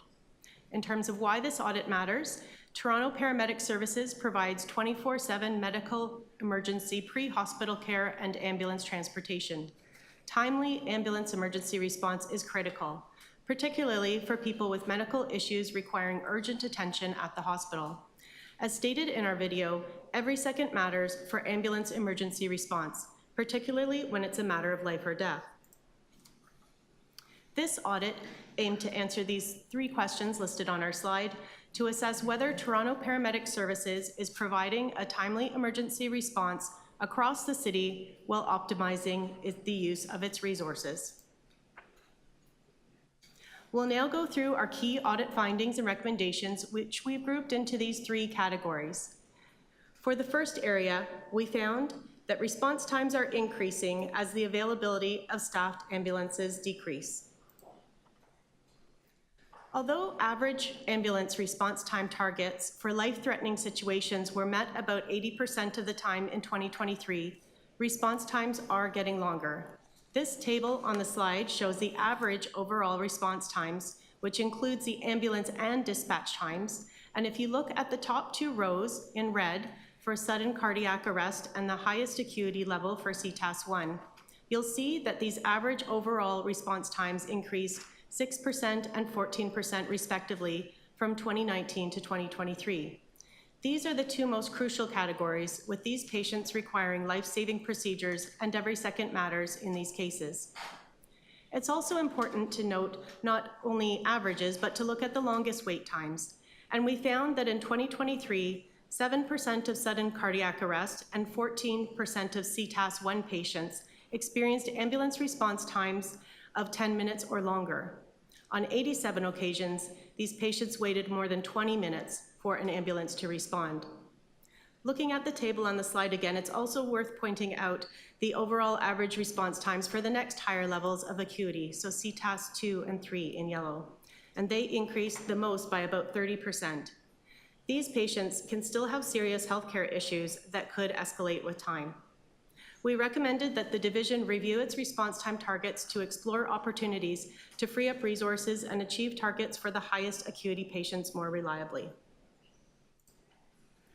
A timely emergency response is dependent on having a staffed ambulance available to send.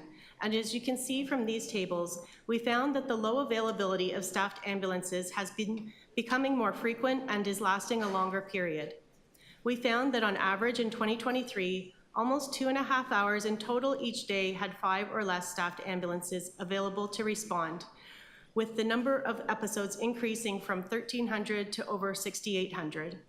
And the number of times with no available staffed ambulances has gone from 29 episodes to over 1,200 in 2023, with each episode lasting about 2 minutes. Toronto Paramedic Services monitors and measures its response time targets. It measures its response times against targets overall, but does not monitor response time by geographic area. In our analysis of 2023 data, we found varying average response times across the city for high priority calls.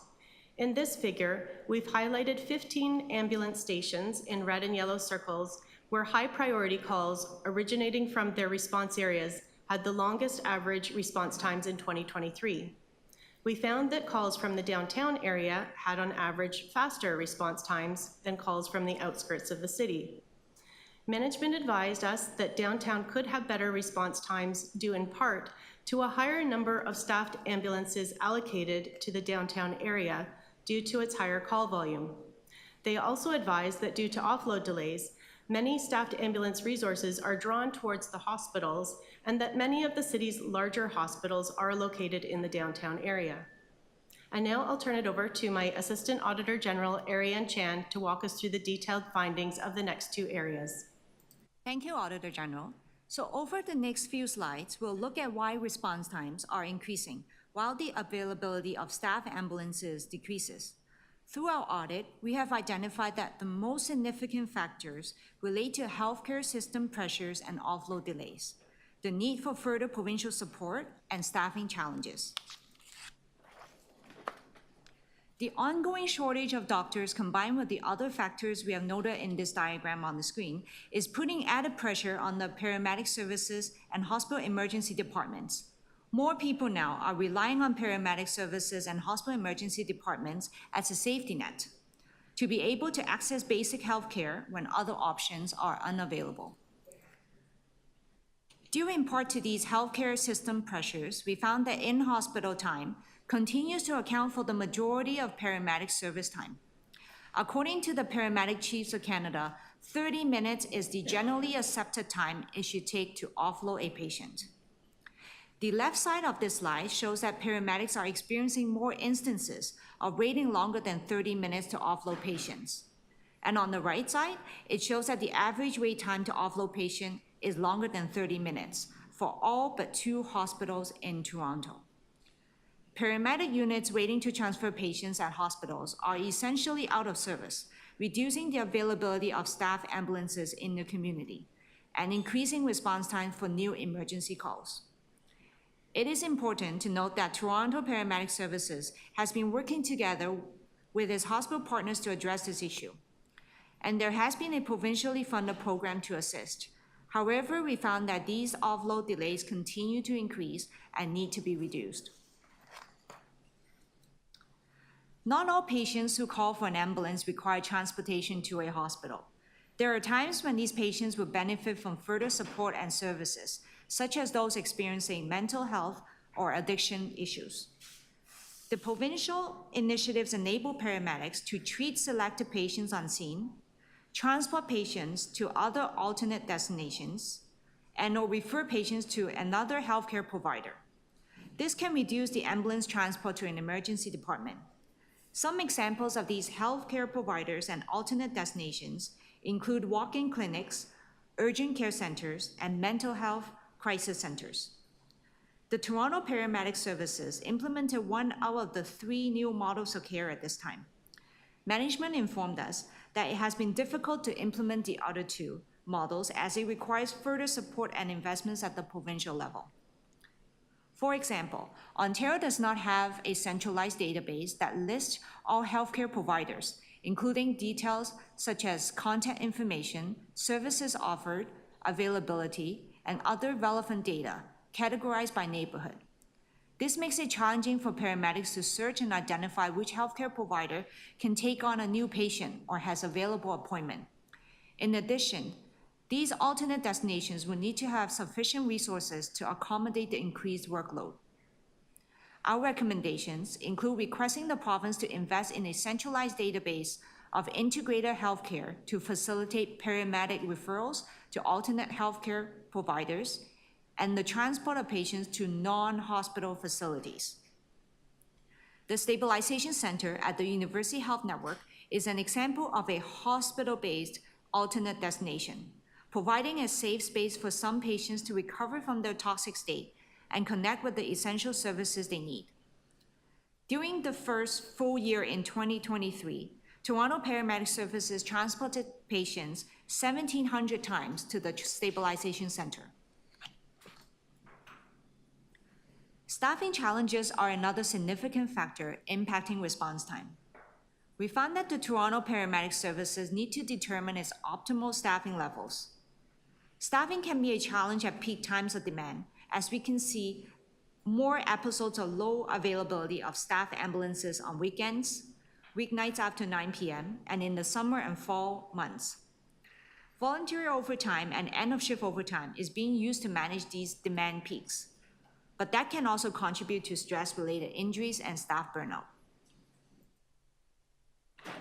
Staff retention is another issue for Toronto Paramedic Services to further address. Over the last 5 years, the staff turnover rate has increased for call takers, dispatchers, and paramedics. Resignations accounted for 47% of call takers and dispatchers' departures, as well as 73% of the paramedic departures. Other reasons for departure include, for example, retirement and probationary discharges. A high turnover rate may lead to fewer staff available, contributing to an increased response time and increased costs for rehiring and retraining.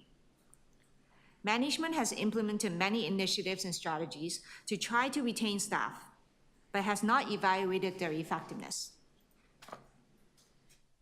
Now, in this next section, we'll go over some opportunities we have identified for the future, which could help to free up resources to address the higher acuity calls. Our analysis found that 27% of the calls in 2023 involved minor injuries or illnesses, with 80% of these cases not using hospital transport. In some of these cases, patients declined the transport to hospital. Some of these low acuity calls may benefit from alternative strategies. We found that some jurisdictions are exploring innovative approaches to manage the low acuity calls, such as sending community paramedics to select low acuity calls, or placing a registered nurse in the ambulance and communications center to perform secondary triage and provide medical advice over the phone. Toronto Paramedic Services is also collaborating with the Toronto Community Crisis Service and has identified the potential to divert about 11,000 mental health calls annually to TCCS in the future. While Toronto Paramedic Services performs a monthly analysis to identify frequent 911 users, we found that their analysis does not currently incorporate information such as patient age and medical intervention performed. By including additional information, management can gain deeper insights into local issues, such as patterns of illness and residents' access to care, and identify better ways to serve Toronto's communities. By further using its community paramedicine programs and developing targeted public education, this can help to meet people's healthcare needs proactively and reduce 911 call volume. In addition, Toronto Paramedic Services has not determined the optimal level of ambulance required, and the current fleet is not based on call demand or response time targets. In 2023, Toronto Paramedic Services had 234 ambulances, and the most scheduled for duty on any given day was 126, for a difference of 108 ambulances. The division does rotate the vehicles, uses extra vehicles for special events, and also noted the long supply time when ordering ambulances. However, performing a fleet analysis would be helpful.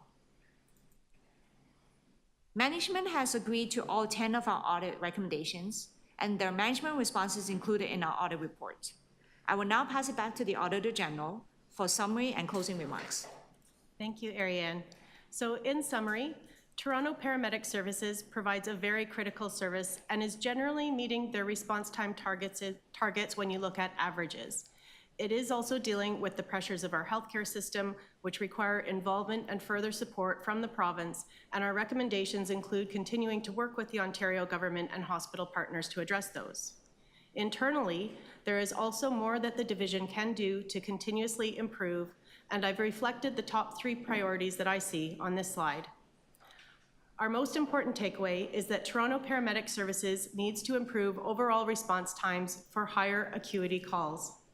As we've noted in our report, clinical evidence suggests that the highest acuity patients would benefit more from faster response times, leading to improved patient outcomes. To address this first priority, it's important for the division to determine its optimal staffing levels and enhance its data analysis by geographic area. The division can then better manage its staffing to address peak times and improve response times across the city. And lastly, Toronto Paramedic Services would benefit from implementing innovative strategies to free up resources for higher acuity calls by considering those identified in our report and implementing our recommendations for the opportunities we've identified. Thank you again to Toronto Paramedic Services for their cooperation and assistance on this audit. And that concludes our presentation. I'll turn it back to the chair. Thank you. Thank you to the team. Just confirming that this is the one presentation from this item. Okay, therefore, it's questions of staff. Vice Chair Myers, please go ahead. Thank you, through you, Chair. So I read in the report, and it was mentioned a few times, about the role that transportation, particularly traffic, plays in potentially delaying response times. And I'm just wondering if you had any further insight beyond what was in the report, because it seems like that would be a factor in, some of the delays that we're experiencing in the city. So through the chair, we didn't dig deeply into it, but it was listed as one of the potential causes in terms of response time, as well as the other factors that we noted through our data analysis. I don't know if management has anything further to add there. Yeah, thank you, Auditor General. And through the chair, it's not something that we specifically looked at in providing data to the Auditor General for this particular report. It is something that actually we did identify in 2019 as part of the multi-year staffing plan. That congestion, growing vertical density, population density, are certainly factors that impact our ability to respond. But we don't have specific data around that, specific current data around that. But that's something that we can certainly work on. Thank you. So just to clarify, just to confirm, do you think congestion or traffic is a significant reason for potential delays, or it might be a minor reason, or you just don't know?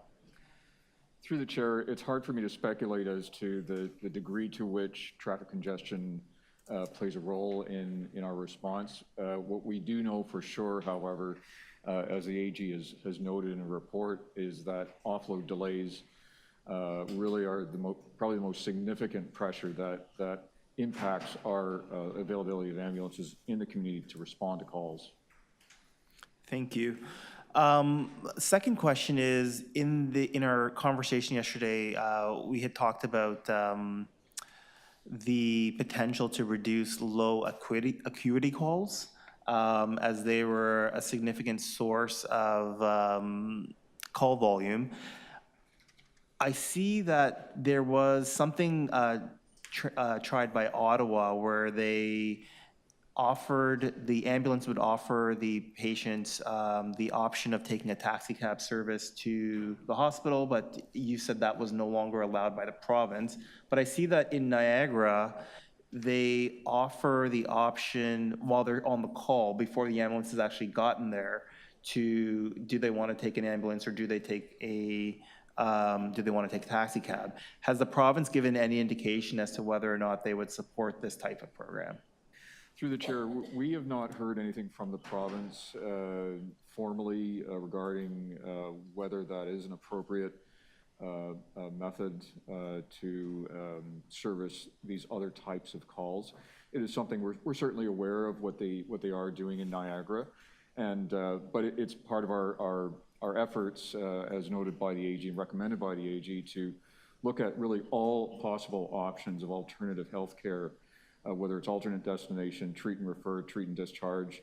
We're looking at all options to determine what's best for our unique local needs, because every jurisdiction is different. As the AG's pointed out, we have our own challenges in Toronto with respect to so many healthcare providers that we would need to partner with. So that's something that we're actively exploring, and we're looking at these other types of options for servicing these types of more minor calls. Thank you. And regarding the offloading issue, and I read in the report, I think there were 59 partners that, or some number like that, the ambulance service has to deal with in terms of different standards.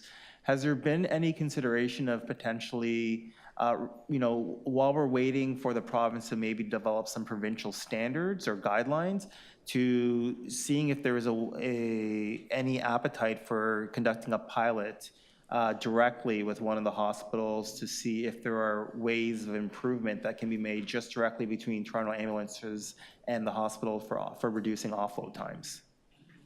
Thanks for the question, Councillor. And through the chair, so a couple of things. We have actually worked with our hospital partners, with all of our hospital partners, and it was a couple of years ago that we developed something called a hospital toolkit, so that each hospital could follow a similar pattern in terms of how they deal with offload delays. We certainly haven't gotten to the point where we want to be. But there's still a lot of room for improvement. But that is something that we have actually worked, hand in hand with the hospitals in doing. In addition, the AG has recommended that we work with the city manager's office on advocating with the province on hospital offload delays. And that's something, obviously, that we're going to continue to do. We've already been doing that for many years, as well as with our hospital community on trying to come up with some innovative options around reducing these times, because as she's noted, this is an ongoing pressure as well. We also have other innovative programs as we speak. We have supervisors that are assigned to every emergency department to help expedite the offload of patients. And we have, the stabilization center, and we also have a program in place where minor patients that are taken to hospital can be expedited, can be fast-tracked, and just be taken straight to the waiting room for certain types of patients. Thank you very much. Thank you. Other questions of staff? Councillor Fletcher. I have quite a few questions. I do have a motion coming up later, Chair, but I will be making some at council. Sorry, can you just adjust your mic? Oh, I'm sorry. I'm sorry about that. I just want to know a couple of things, because we've heard a lot. We are talking about just the stress and burnout and staffing issues, particularly as the chief says with the, I'm calling them offload delays. So I just want to be clear that the kind of standard you're looking for is 30 minutes in the hospital, and often that runs to 3 hours. That's what I read or heard from the Auditor General, correct? So through the chair, to clarify, the chief paramedics have suggested that 30 minutes would be a reasonable target for Right. offload. The 3 hours wasn't actually from our report, that was from the union. We did So note what is that- yours? So we did note that 60% of paramedics' time was spent in hospitals. 60% of time. So if I'm doing a 12-hour shift, 60% of my time is spent in the About 7 hospital. hours. So I'm just going to ask the chief what the legal requirement is. Is it a sign-off? Is it the delivery to the triage? Exactly what happens at that hospital? Through the chair, sorry, Councillor, I want to make sure I understand your question. You're talking about when we're at the hospital, what the When you're at the process is? hospital, now you're the patient's there, where does that bottleneck come from? I That see. you can't leave. Can't Right. leave until what happens? Until care of that patient is physically transferred from our stretcher to the hospital bed. Bed. Correct. And if there's not a bed, that is, And we are in offload. is that a hallway bed? Is that that's just to be seen at emergency, correct? No, they are on our stretcher, on the ambulance stretcher. Yes, but you can't transfer them to a hospital bed and have somebody look after them without going through triage. Is that the problem? That's correct. There is as the AG staff noted, there is a program that's been in place for many years. It's called the Dedicated Offload Nurse Program that's funded by the province. That's been in place for a number of years, and it does assign nurses that are specifically designated to transfer care, to help expedite that to an available bed in the hospital, but that the success of that has not been enough to curb this problem. Not been enough to curb the problem. Okay, thank you. Sure. Can you tell me the hospitals, I'll be asking for that ranking. You've got a list, those who are doing it well and those who are causing the 60%.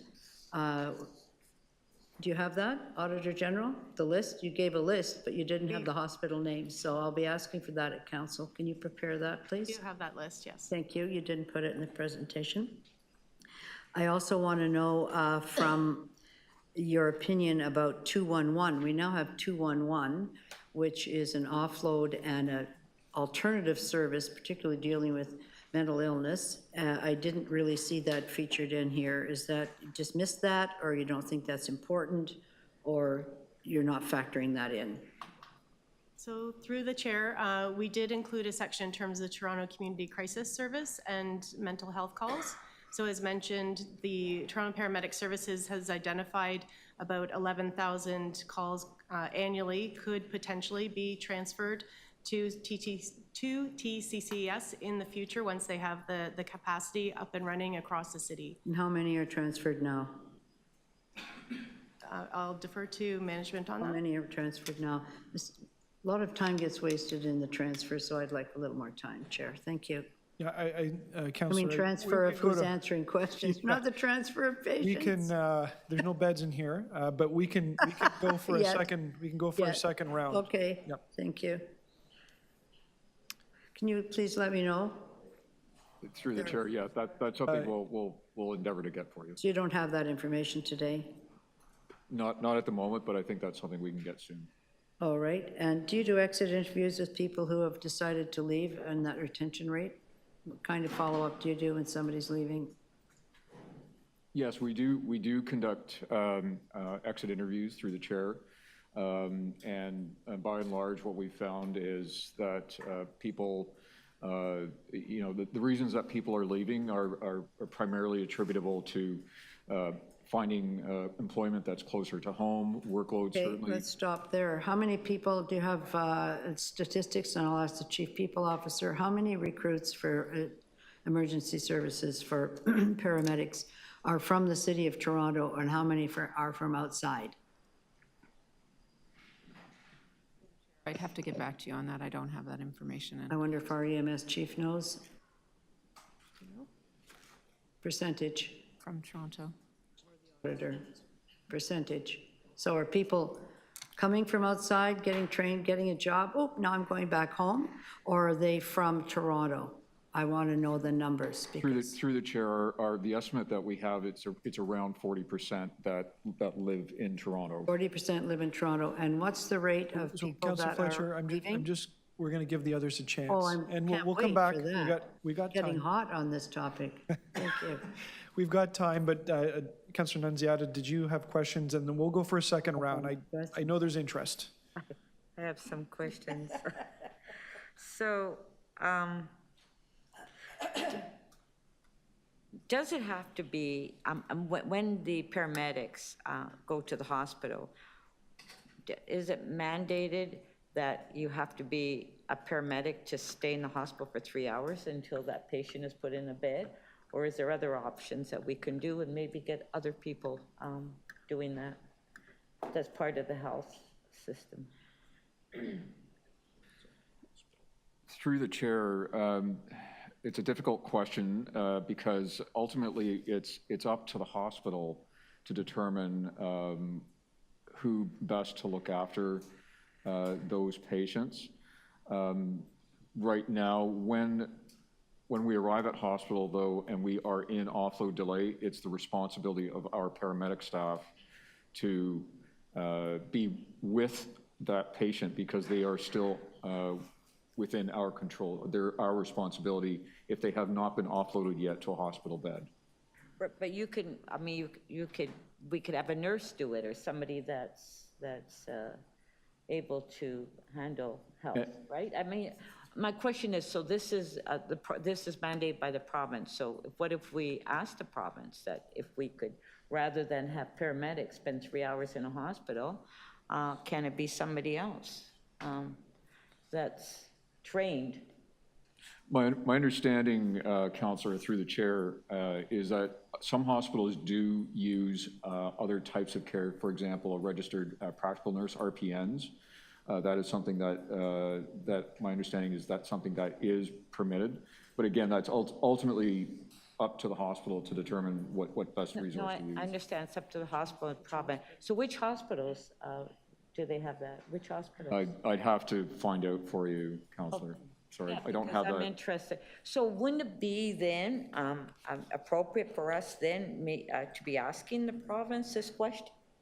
Because if it's up to the province, a hospital up to the province, we should be asking that question. And Through the maybe chair. that should be one of the recommendations. I mean, that would save hours of delays in hospitals, would it not? Through the chair, well, one of the recommendations that the AG has already made is for us to work with the city manager's office to advocate to the province around reduction of offload delays. And that certainly, we can certainly include that, you know, as part of our discussion and exploration around looking at these other types of roles to fill that. I think, you know, we have to start looking at other options too. And and then the hospital beds, that's a big issue. And so do you know what the province is doing as far as getting more hospital beds where there's seniors that are waiting to get into a long-term care and they're sitting in a bed? Do you know what the province is working towards I'm not, that issue? through the chair, I'm not intimately familiar with what the hospital is doing around creating more hospital beds. I'm sorry. Okay. So do you think that some of the response times could be as well as with traffic congestion? So it takes longer now, as you know, everybody's complaining about congestion in the city. It's going to take the ambulance a lot longer time to get to where they have to go because they have to go detour and go through side streets and to get to their home, or high-rise buildings where they have to go in. So, I mean, could that be also the reason why the response times is as long as it is because of what we're experiencing now in the city? So I'll go through first through the chair. So we noted in our figure 5 of our report in terms of ambulance times and dispatch times. So the ambulance response times would include travel, and it's this dispatch times that are longer because they're waiting for an available ambulance to attend. So that's part of the reason why we noted the other causes of offload delays and staffing challenges as the more significant factors, but travel is still a potential cause, particularly if an ambulance is coming from the downtown core and needs to go to, say, the outskirts of the city. I'll ask management, anything else to add there? No, I mean, that would be correct. So, Why the delay is like, I mean, travel is because of the congestion on the street that they can't get where they want as fast as we should be. So through the chair, we didn't find that was the most significant factor in terms of the delays. So in some streets where there's only one lane of traffic and an ambulance comes and traffic can't move to the side and they can't get through, that's not an impact? Last question. How do they get through? Come to the Danforth. Well, I don't know. I know in my area they can't get through. Okay, I guess I'm over 5 minutes. Thank you. I'm going to take a turn. And then we'll, with the consent of the committee, we'll go to a second round. Thank you. There's an interesting chart in the presentation, Madam Auditor, that it shows the low availability incidents creeping up over the year. So it starts really low, like low availability, and gets higher as you get towards December. Is that an annual cycle? So it goes up to December and then drops off again and then builds up? And do we have any insight why? Is that for the 5 years? It was in terms of seasonality, I think is the way that it was described. Right. So through you, Chair, yes, so based on our data analysis, that was the trend that we saw, was that it increases during the summer months and then again during the fall months.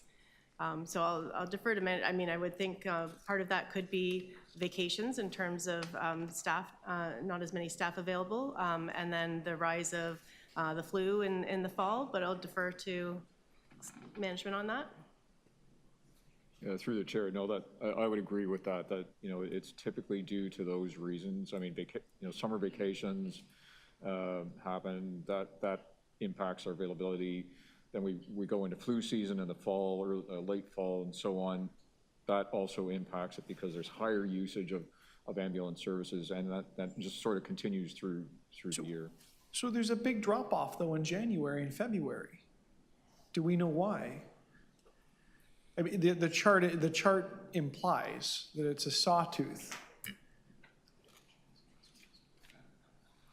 Is it because vacations are over? I mean, I'm just guessing out there, right? Like No, but this is about human beings, right? Like, and availability, like, I'm a bit tongue-in-cheek in that, but there's gotta be some explanation, because flu ramps up in the fall, but it goes through the cold winter months and then tapers off, or maybe it doesn't, I don't know. I'm genuinely intrigued. Yeah, and it's something we haven't sort of looked into more deeply, but yes, I mean, the flu does sort of, sometimes there are earlier and later starts in the flu, and that may have an impact on why that is. So that's something that we would have to look into more deeply. There's also a spike in low availability midday. So I get it, right? Like late hours, if you've ever had to go to a hospital, you know, it gets really busy in the evening for a lot of reasons, right? Also having to do with humans and how they behave. But there's a spike at like 1 in the afternoon. Again, do we know why that is? Everyone got indigestion after lunch, or like what? I think that's just sort of the normal trend of call volume in the day. Obviously, that's the peak of people coming into the city that work in the city, that are visiting the city, and that's just the height of the activity and when things are going on. And that just sort of reflects the natural sort of increase in population and activity that's going on in the city. That's all. Okay. My other question is just a little bit more about helping the committee understand what low priority is. So there's a very intriguing stat that I think it was 27% of calls were low priority, and of those, 80% didn't even involve the transport to a hospital. So what do the paramedics do? Have a conversation, or put a Band-Aid on and leave, or like what? Can you tell us examples of these types of things? Because we often think about, those acute calls where you gotta go, right? Like it's a heart attack or a stroke or something that requires the person to be moved real fast to the emergency center. But what are the lower priority calls that are in this report? And I see those times creeping up as well, and why?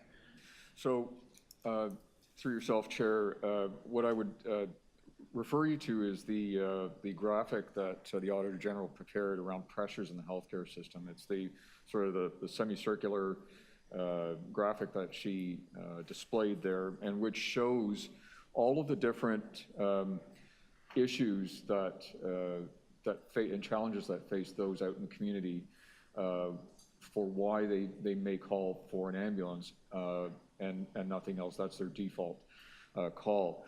Lack of primary care. Many people do not have access to a family physician or a GP. Difficulty navigating the healthcare system. A lot of people do not know who else to call. They just don't know, and their default again is calling 911. Other folks simply have complex medical issues, complex social issues, complex care issues, and for them, that we are the default. And many people simply don't have access to other types of transportation. They just simply don't, particularly in our vulnerable communities. And that's another reason why many people call for our help.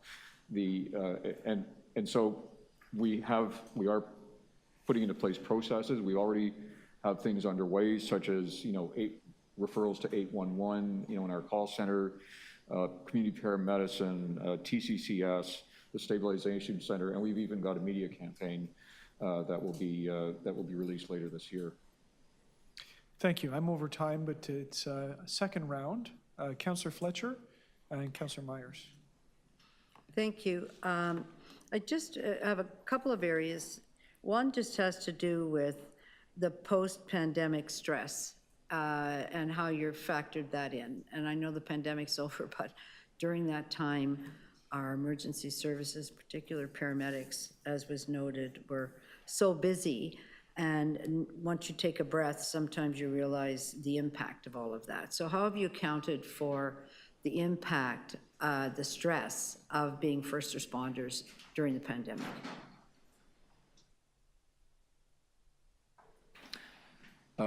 Through the chair, when you say accounted for the stress experienced by paramedics during the pandemic, in what sense? Well, just factoring that in overall to running the service, the difficulties in retention, all those kinds of things. I see.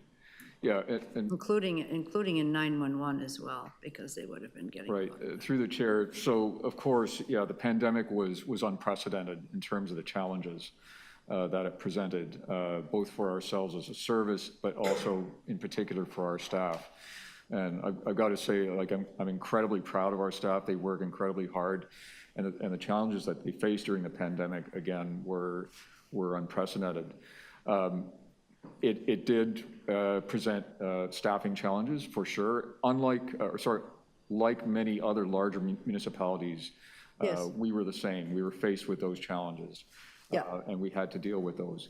Yes. Staffing the challenges peaked in 2021 and have gradually come down. They're still not where we want them to be, but they have come down gradually since then. And we've got a number of things in place to try and increase retention. Thank you. What is your retention rate? What's your leaving rate? Our chief people officer's happy to answer that. Through the chair, Councillor. 2023, our exit rate was 6.9%, which is about half of the exit rate for the City of Toronto as a whole, which in 2023 was about 13%. For Q4s, we're just following the trending. Can't hear you. For Q4, we're just following the trending now. So which is that was just all of 1%. 2023? That was 2023, yes.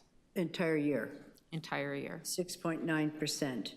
And the previous year, I understood it was much higher than that. I don't know if I have the previous year. I can get. Okay, we'll get that for council. I'll get that for council. Overall rate for the city, 15, is that what you said? I said 13. 13. So I'm not sure you consider that a crisis, a 6.9% leaving rate when the overall not at city all. rate is 13. No, and we've increased our hiring as well, so. And you've been hiring. Is there anything that requires or gives preference to Toronto residents in hiring for EMS, or do we have to arrange that? I know that is in fire. I'll put it over to the, to Vic. And the ones who are leaving, I'm going to ask you to do the data. Are they ones who lived outside the city and now are leaving back? Or are they people that lived inside the city? And I'm sure you have that data that can be ready for me for council. Absolutely. If The other? I think you were going to answer that question before I interrupt him. Sorry, just if I may, through the chair, we don't prioritize Toronto residents for hiring specifically. However, we do prioritize colleges in Toronto for college student placements.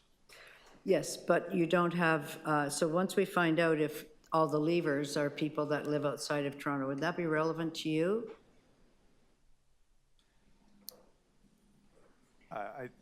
Yes, I think we would. It would be relevant, and you're aware that Toronto Fire has now removed the extra points for being on a volunteer firefighter brigade somewhere in southern Ontario in order to get a job. Are you aware of that? Yeah, and I think through the chair, any additional information would be very helpful. We have very specific legislated requirements around paramedic education, so. No, I understand education, but you don't have any requirements about where you live. So I'm going to be interested in that data. Are you able to work with the Chief People Officer to supply that to me? Yes? Yes. Thank you very much. And then the other question, who does all your data analysis? Do you do it yourself, or is there somewhere in the city that does the HR division do that? Who does the data analysis for you? Through the chair, in terms of the types of data, in terms of employment data, that's something that we work with P&E on HR. Yes. Okay, thank you. And which hospitals have the nurse that actually will offload the patients and then take charge of them, which allows our ambulances to go back out on the road on time? For Toronto, there are 13 general hospitals, and all of them have that nurse. All of them have that nurse. So when we see the chart, so why are there such discrepancies in the offload then for the chart that was shown to us today? Through the chair, each hospital, has their own processes and practices through which they they run their operations. And So are you telling me that they're not running the operation efficiently with that staff person? I mean, I think you can make an opinion. I can't make an opinion on whether they're running that particular individual efficiently or not. What I can say is that each hospital has their own practices and how they operate and how they use that person.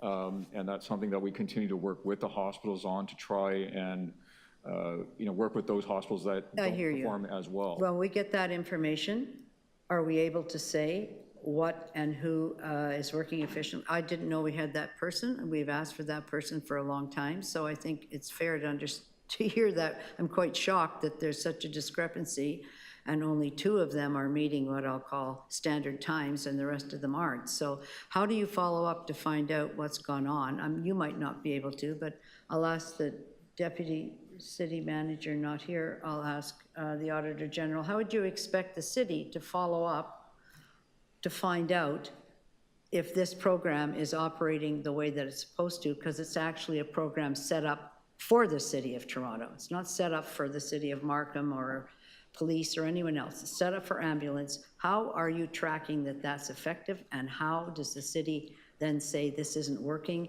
and how does the city then intervene to say it's not working, fix it? What's the process? So good question through the chair.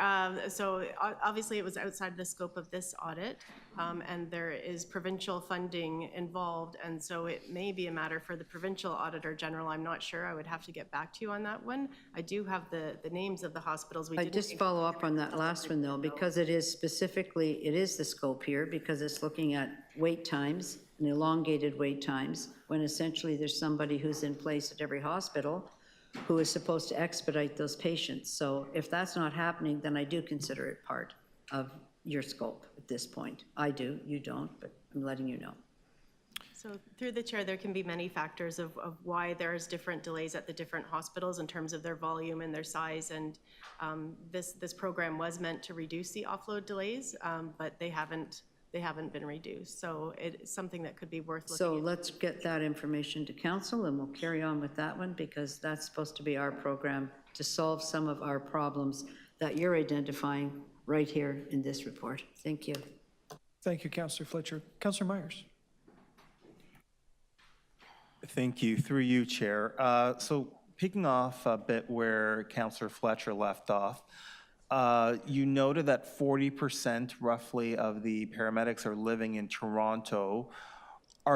Is the paramedic services, in their review of the staffing and retention issues, are you doing anything to look at increasing the number of residents from Toronto that comprise your workforce? Because regardless of whether or not they have higher rates of leaving, I think it's important that we prioritize the citizens of the city in these types of services, and that they're more familiar with the neighborhoods, they're more familiar with the communities, and they would just be able to provide a better service than someone coming outside the city solely for the purposes of work. Yeah, thank you for the question. Through the chair, I think happy to take a look at that as we do the staffing analysis. Paramedics have to be a graduate of a paramedic program in order to work as a paramedic in the city of Toronto or in the province of Ontario. And that's a very scarce workforce at the moment. So, the province has invested in adding 300 seats to paramedic programs right across the province. And so certainly, yes, it's a factor we can consider. But I think we also have to consider that they are a specialized resource, and there just aren't enough of them in the province right now. Thank you. I know you had said that you have a preference for graduates of the colleges in Toronto. Do you also look at Toronto residents who study at other colleges outside of Toronto in terms of who you recruit for these positions? So our recruitment team goes to all of the colleges in Southern Ontario, and what I specifically said was that we prioritize preceptorship spots, not specifically spots for employment. Okay. Okay, thank you. And I guess the next question I had was just over this theme of morale, is there something that the department is doing specifically to help boost morale within the department? Thanks for the question, Councillor. Yeah, and through the chair, one of the things that we are proud of is we offer a variety of training and advancement opportunities, not only to our paramedics, to our call takers, dispatchers, and all of our staff. Working with 416 in 2023, we also implemented what's called a harmonized shift schedule, which was meant to build greater team cohesion amongst frontline staff and hopefully to boost morale. We also continue to invest in upgraded equipment so that our paramedics can provide the best care possible to their patients every single day. We also have a comprehensive psychological health and wellness program that has been in place for a number of years, and we continue to refine it, and that's available to all staff. In terms of actual staffing, as you know, we're in the last year of a multi-year staffing plan. We're continuing to hire aggressively. This year as well, within the last 5 years, we've hired 300 net new paramedics as well. In addition, we continue to work with our union partners, both on the 416 and 79 side, to discuss issues jointly and to try and to come up with solutions to various issues. So I think we still have room for improvement, for sure, and we're continuing to look at the effectiveness of the strategies in accordance with what the AG has recommended, and we'll do that working with our partners in P&E and with our union partners as well. You. And just to clarify, has there ever been any type of survey of what the actual morale is in the department within a given moment? And are there targets for improving that morale to certain levels? So job satisfaction or other areas, do you actually have targets? Through the chair, yes, we did conduct an employee engagement survey both internally and through the city's employee engagement survey as well, twice. And when? And I can't, the time escapes me. Perhaps my colleague from P&E might remember. Sorry, through the chair, Councillor Myers, we have just conducted a citywide engagement survey that will launch in October. The last one we did citywide was 19 because we hit the pandemic. Okay. So it has been some time since we've done that, and so through the next one, we will hopefully have those results. Thank you. And final question, if I can. As part of the taking the survey and when we get the results, will there be a commitment on the department to setting targets as to how much they want to improve over a year-by-year basis, the morale, job satisfaction within the department? Are there going to be sort of those targets that we can track? Through the chair, that's something that, I think we can say that, yes, that is something that we will certainly endeavor to do. It's in accordance with what the AG has recommended around determining the effectiveness of the retention strategies that we already have, and I think it would make sense to build in something that evaluates the level of morale and team cohesion that we have in the department as well. Great, thank you very much. Thank you. Any further questions? Seeing none, members wishing to speak. Councillor Myers, go ahead. Thank you. I just want to say thank you to everyone who worked hard on this report. Reps from Local 79, reps from 416, the Auditor General's team, and of course the leadership at the Toronto Ambulance Services. I thought, this is a very, very tough job. I'm still waiting to do my ride-along, so I'm looking forward to that. But even without doing that, I know this is a very tough job. It's demanding. It takes a lot out of the employees, and it also has, impacts on their families. So, just on behalf of the residents of the city, particularly Scarborough North, I just want to thank you for your service and for your commitment to keeping us all healthy.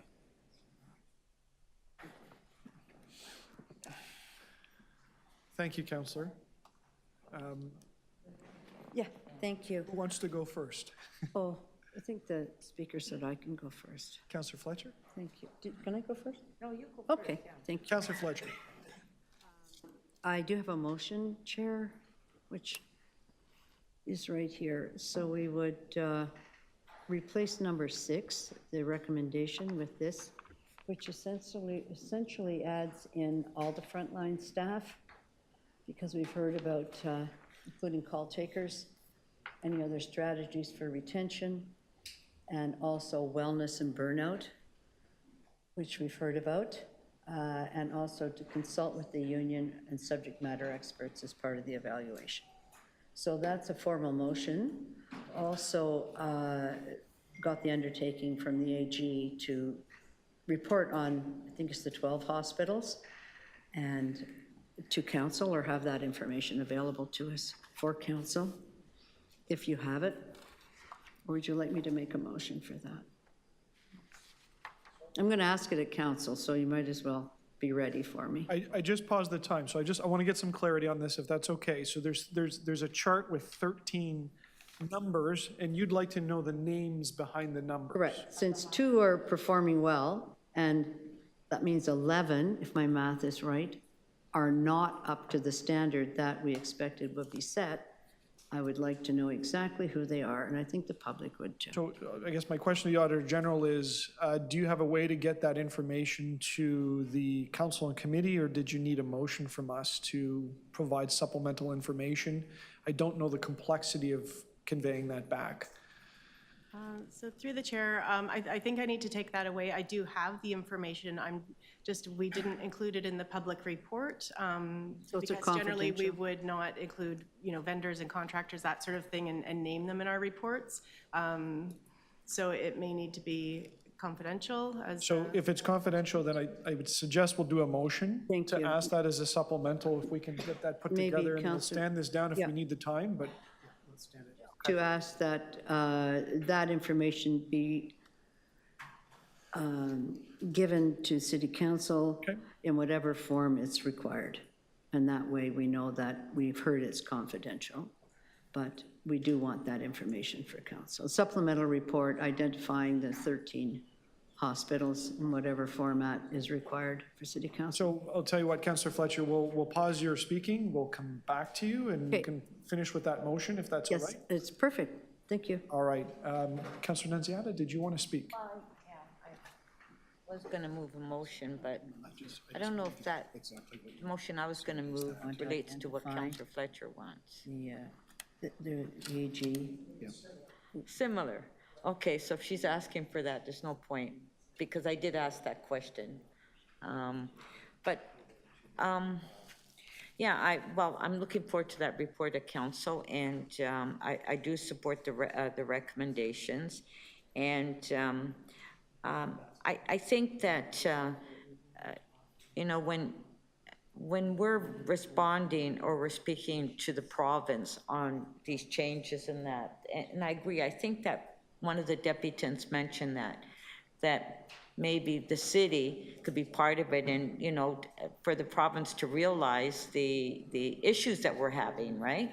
Because a lot of it is mandated by the province, and so if we can ask the province to change that, we might be able to, we don't have to have the paramedics at the hospitals for 3 or 4 hours. If there's another way we can accommodate that, right? And so I think it's a good idea that we all work together on this, and I'm not exactly sure who speaks to the province on any of these issues, if it's staff or how that's related, but I think it's important that we express the importance on having the province support us and on site, and I'm sure if we explain to them exactly what the issues are, I'm sure they'd be more than happy to work with us on it. I think it's just a matter, and as Councillor Fletcher mentioned, some of these hospitals, like, we need to know why, and maybe with that information coming out, and maybe that will help us too. So thank you very much for the report, and thank you to the deputants that made their presentation, and thank you to staff, and so that's it for me. Thanks. Thank you, Councillor Nunziata. I'm going to take a moment to speak as well. I'm going to move very slowly because I want to give the clerks time to type that motion out. Speak slowly into the microphone. I would like, I have no motion, but I just would like to express thanks to the Auditor General, to the management team, to the Toronto Paramedic Service, and even representatives from Labor that came to talk to us about different insights into what we have before us. So there's two things I took away from the report, two kind of themes, because there's a lot of facets to what has been explained to us, and it's complicated. But that's because the system is complicated. And the one part that I've taken away from that is that it's all interrelated. So things that are happening in the hospital system, let's call it upstream, the availability of doctors and nurses, the retention of their staff, post-pandemic world that we live in, trends in our labor forces, trends in funding, trends in policies in the hospital all affect how people interact in the emergency department and how that impacts the paramedics and ambulances and the movement of people. And it's that song, the knee bone's connected to the shin bone and the ankle, but there's a truth to it, right? Like it's like a body, it all works together. So policies that are outside of this chamber are important because they affect the policies that we have to make and the resourcing that we have to do here. And as a microcosm as well, the general issues with labor and labor marketplace are affecting lots of different emergency services, and paramedics are no different. And, as our speakers reminded us, they're all human beings, and they're all, many are family members and have life outside of the work that they do, and how that interconnects to the work that they do while in the city is important. That takes me to the second part that I find really fascinating about this report is the human side of it. So indeed, the paramedic service is about serving citizens and serving human beings, and particularly in a high time of need. But there's some really interesting stuff that comes out of that, right? Are there changing attitudes, or are there concerning attitudes about, when to call 911? And, I heard something about, well, people didn't have a ride, and so they chose to call an ambulance. It's flooring because, really somebody could be laying on a kitchen floor having a heart attack, and there's somebody else there that, just wanted a ride. And, is that a good use of precious resources? Is that a good use of a highly trained paramedic that, is a specialist in what they do, and yet maybe some will be using them for a ride? And I have to wonder if maybe some of the morale issues are related to seeing those things over and over again. And maybe people are happy to give folks a ride. I mean, I get it.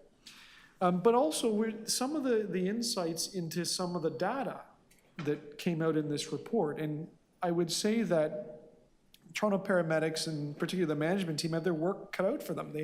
There's some suggestions here and to look at some interesting things. So, I stand by my question. I find it fascinating that the availability of ambulances change over the seasons of the year and over the hours of the day. And I want to ask, why is that? What are the insights? And I don't know that we have all those answers. And where do people live, and does that affect them choosing to stay here or go to another jurisdiction, right? And I don't know if you can run a postal code analysis or do what you do, but the point of the audit is suggesting that those extra steps get taken. And, I think that's a sign of a sophisticated organization, something I've talked about in other contexts and other meetings and so on, but the information is there for the taking. And I give credit to the auditor, and I give credit to the management team, as this is the joy of these audits, as they position the question and they give a path for people to go and do that work. And, I think we'll have a better service because of that on many, many fronts. So I will see if the clerk's ready, and I'll stop talking, but I really do express my appreciation to all of those involved because it is very important.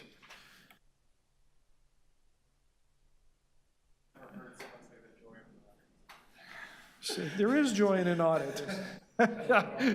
So the comment was he's never heard joy in audit unless they're together. Wait to get the TTC audit and see how There much you joy go. there So will be. Councillor Fletcher, we had 51 seconds on the clock, but I'll turn this back over to you Thank you, to and place your thank you your to our motion. clerk for identifies, mention the average time. That's fine, thank you very much. That's what I'd like. And that, of course, will be confidential, so that'll be good. Thank you so much. Very good, well, thank you. I think everyone's spoken, so I will just. Joyfully move that, Mr. Chair. And I think we'll vote on it with joy. So on the First Amendment, all those in favor? Any opposed? That carries. And then on the Second Amendment, which is the one that was just placed, all those in favor? Any opposed? That carries.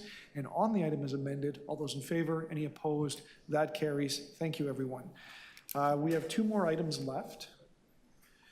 The next item is AU 5.7, Audit of the Short-Term Rental Program and Municipal Accommodation Tax. Strengthening bylaw enforcement and enhancing municipal accommodation tax collection processes. So this is held for 2 staff presentations. I'm going to do a quick time check with those that are making the presentations. We have 18 minutes. I'll do a check-in with the committee, but is the expectation that the presentations will be done within the 18? The presentation is just under 10 minutes. Okay, so I'm going to then make a proposal to the committee. Do we want to go to extend to finish this item? There's only 2 items left. Is right. So do we want to, do you want to extend through, let's finish this agenda? Okay, let's finish the agenda before we break for lunch. All those in favor? Any opposed? That carries. Over to you, Madam Auditor.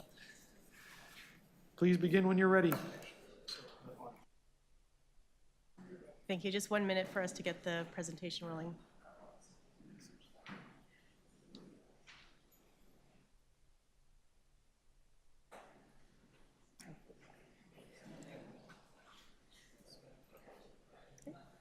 So thank you, Chair. So for our presentation today, my Assistant Auditor General Ariane Chan is on my left now, and Senior Audit Manager Rashir Patel is on my right, and they'll be assisting me. Other team members are also here, Cindy Lee and Vivian Chen. A big thank you to my team for their excellent work on this audit, and thank you as well to the management and staff of the Municipal Licensing and Standards Division and the Revenue Services Division for their cooperation and assistance with this audit. So we'll first go through why the audit matters and remind you of our audit objectives before getting into a bit more detail on our key audit findings, followed by our recommendations. Short-term rental services have disrupted housing markets across Canada with conversion of long-term rental housing stock to short-term. The city's short-term rental program aims to limit short-term rental activity to principal residences and safeguard long-term rental housing.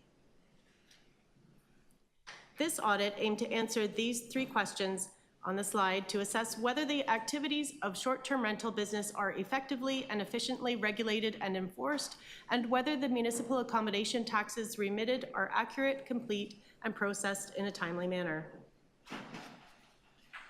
City Council approved regulations to govern short-term rentals in late 2017 and 2018, and the Toronto Municipal Code, Chapter 547, alongside zoning regulations, requires individuals to register if they want to offer short-term rentals and requires short-term rental companies to obtain licenses.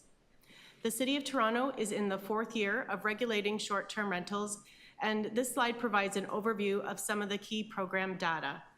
I'm not going to go through it all. You can read the slide there. This next slide is an overview of the compliance and enforcement efforts. So there have been gradual improvements that have been implemented in the compliance and enforcement of the program over the last few years.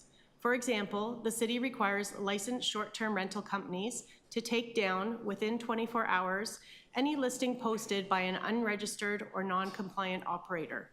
The city can also revoke a short-term rental operator's permit or file charges for violation of the bylaw. We'll now go through our key audit findings and recommendations, which we've grouped into these 3 categories. I'll now pass it over to Rashir. Thank you, Madam Auditor General. our analysis of 2021 to 2023 data identified 6 high-risk indicators of potential non-compliance with the principal residence requirement. It is important to identify short-term rentals that may be operating as commercial short-term rentals. For number 1, approximately 1,438 operators may have violated the bylaw by renting out their entire home for more than 180 nights per calendar year.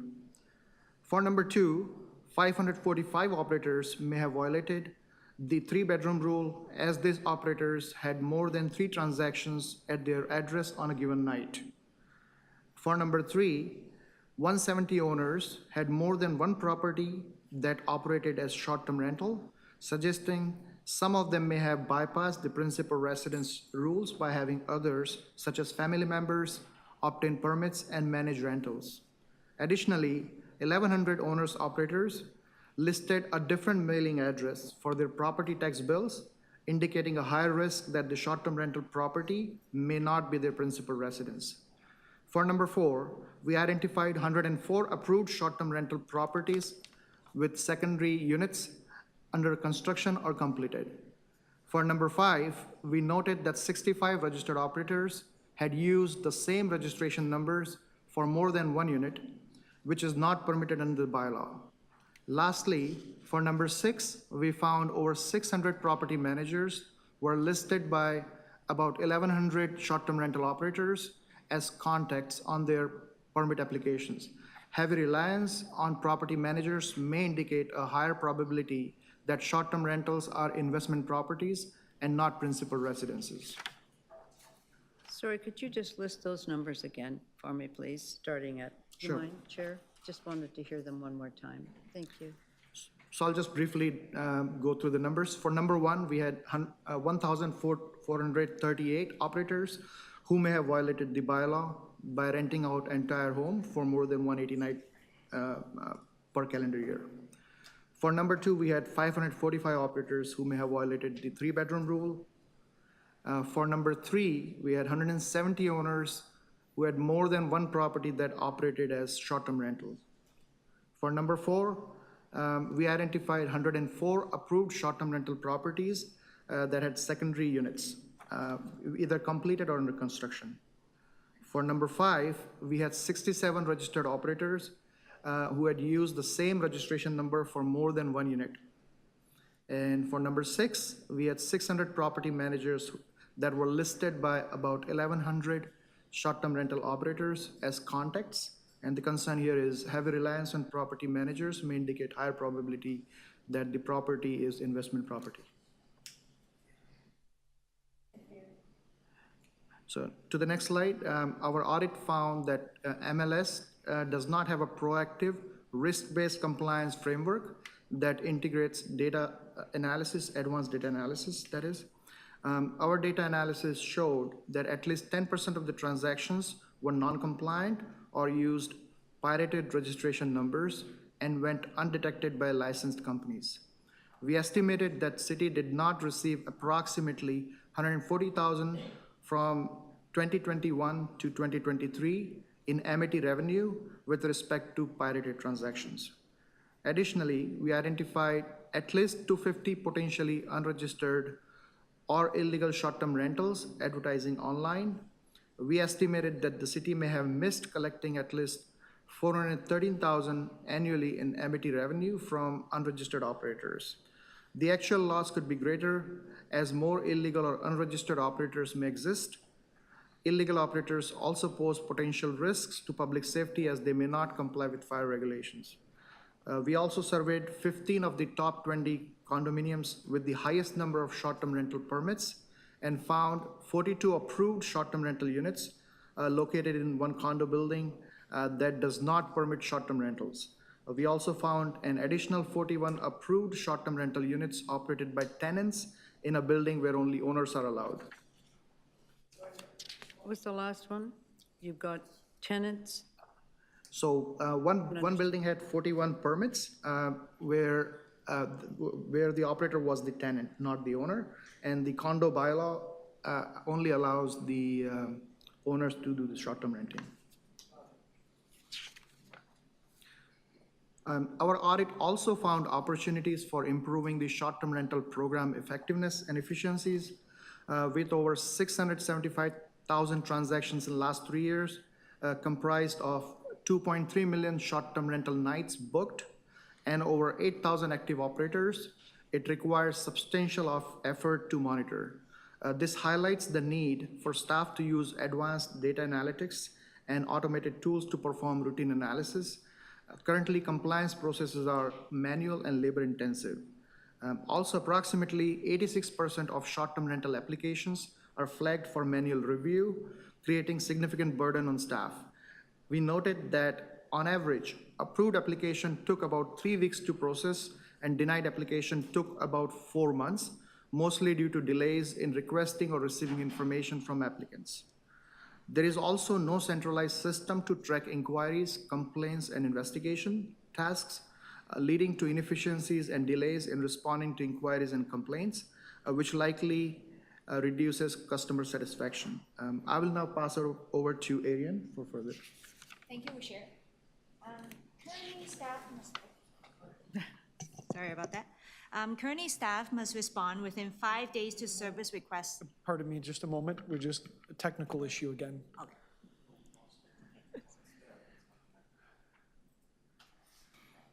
Just bear with us for a moment.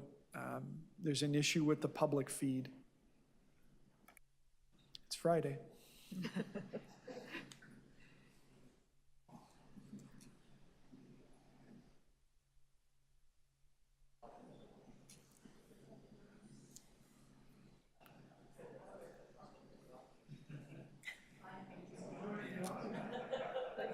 My mother-in-law will be.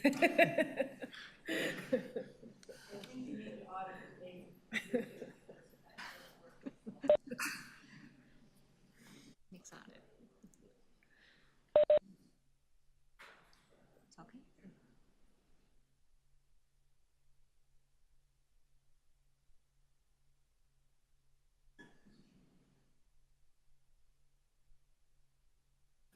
My apologies for interrupting you, but the feed is working, so please proceed. Thank you. Thank you, Chair. Currently, staff must respond within 5 days to service requests and complaints.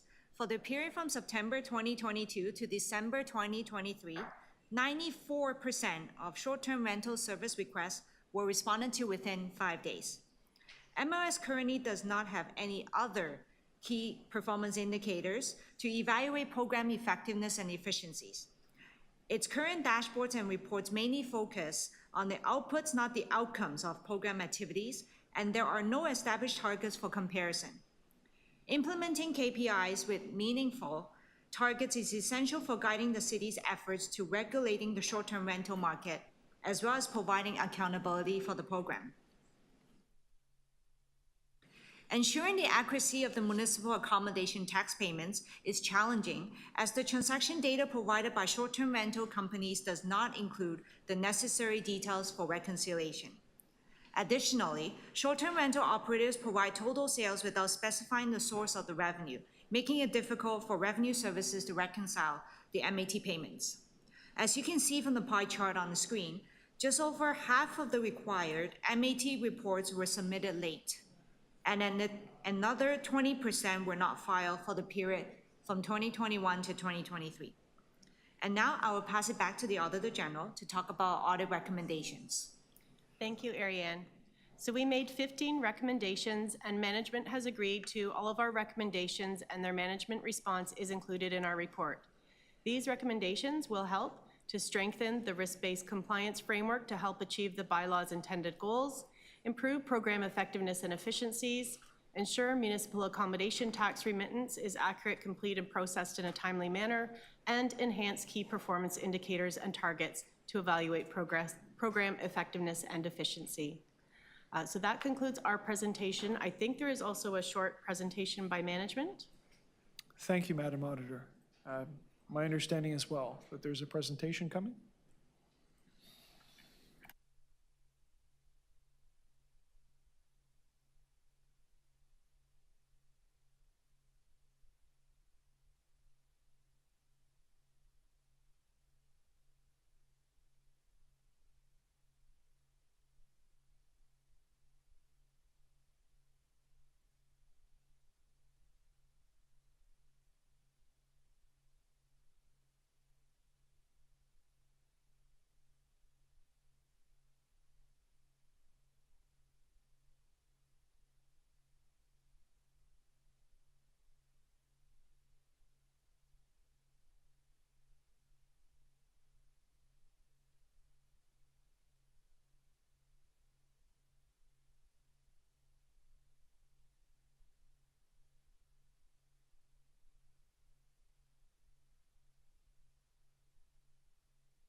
Thank you for your patience. I can begin if we're ready.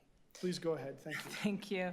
My name is Ginny Adey. I'm the Director of Policy and Strategic Support for Municipal Licensing and Standards. Thanks so much for the opportunity to discuss our short-term rental program and the management response to the auditor's recommendations on this program. I'll try and keep it brief. Short-term rental regulations are one of several initiatives to increase and preserve rental housing in Toronto. The primary objective of this bylaw is to limit short-term rental activity to principal residences and to protect critical rental stock for long-term accommodation. Back in 2017, we introduced the bylaw, and it was based on principles that would permit people to rent their homes for short periods of time, minimize negative impacts, and create regulations that were fair and easy for both operators and companies to follow. The short-term rental program has been operational since 2020, and we have learned a lot since that time. It was the first of its kind for the city and certainly for MLS, and Toronto's program is often looked at as a model for other cities across Canada. Earlier this year, staff conducted a comprehensive evaluation of the implementation of our bylaw to examine its progress, success, and to address some outstanding issues. The resulting report adopted by Council in April 2024 introduced significant changes that advanced the program's objectives by doing things like preventing commercialized short-term rental activity through measures such as increasing burden of proof required to prove principal residences, clarifying the bylaw through updated definitions, and strengthening compliance mechanisms. Through our implementation of the bylaw, sorry. Oh yeah, no, that's good. You can go to the next one, thanks. Staff noted that the program's enforcement and administrative needs were originally quite underestimated, given the scale and scope of the short-term rental market in Toronto. The shortfall between program revenue and costs really constrained our ability to address complaints, conduct investigations, and administer the program.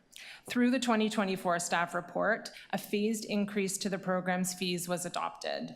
This will allow expanded resources across the program, which will enable MLS to improve our enforcement, customer service, and compliance efforts. These council-adopted amendments are going to be implemented in 3 phases. The good news is we've already completed phase 1, which happened June 30th. The remaining phases are well underway. We're also working with city partners in human resources and technology services to advance related requirements. We've been communicating with operators about upcoming changes, and we'll do so again for the September series of amendments. 60% of our new staffing will be on board September and October of this year, with the remainder by the end of the year. And by next January, all of the bylaw amendments adopted by Council should be in place. In terms of the auditor's recommendations, as noted, we've accepted and agree with all 15 recommendations. The recommendations proposed by staff and adopted by Council on the program were being developed concurrent to the Auditor General's program audit, and we believe they address several of the findings. The combination of the program audit recommendations and the changes adopted by Council in April, we believe they set us on the right path forward to enhancing the program's compliance and enforcement requirements. I'll just touch on a couple of the management responses and action plans in place to address the recommendations.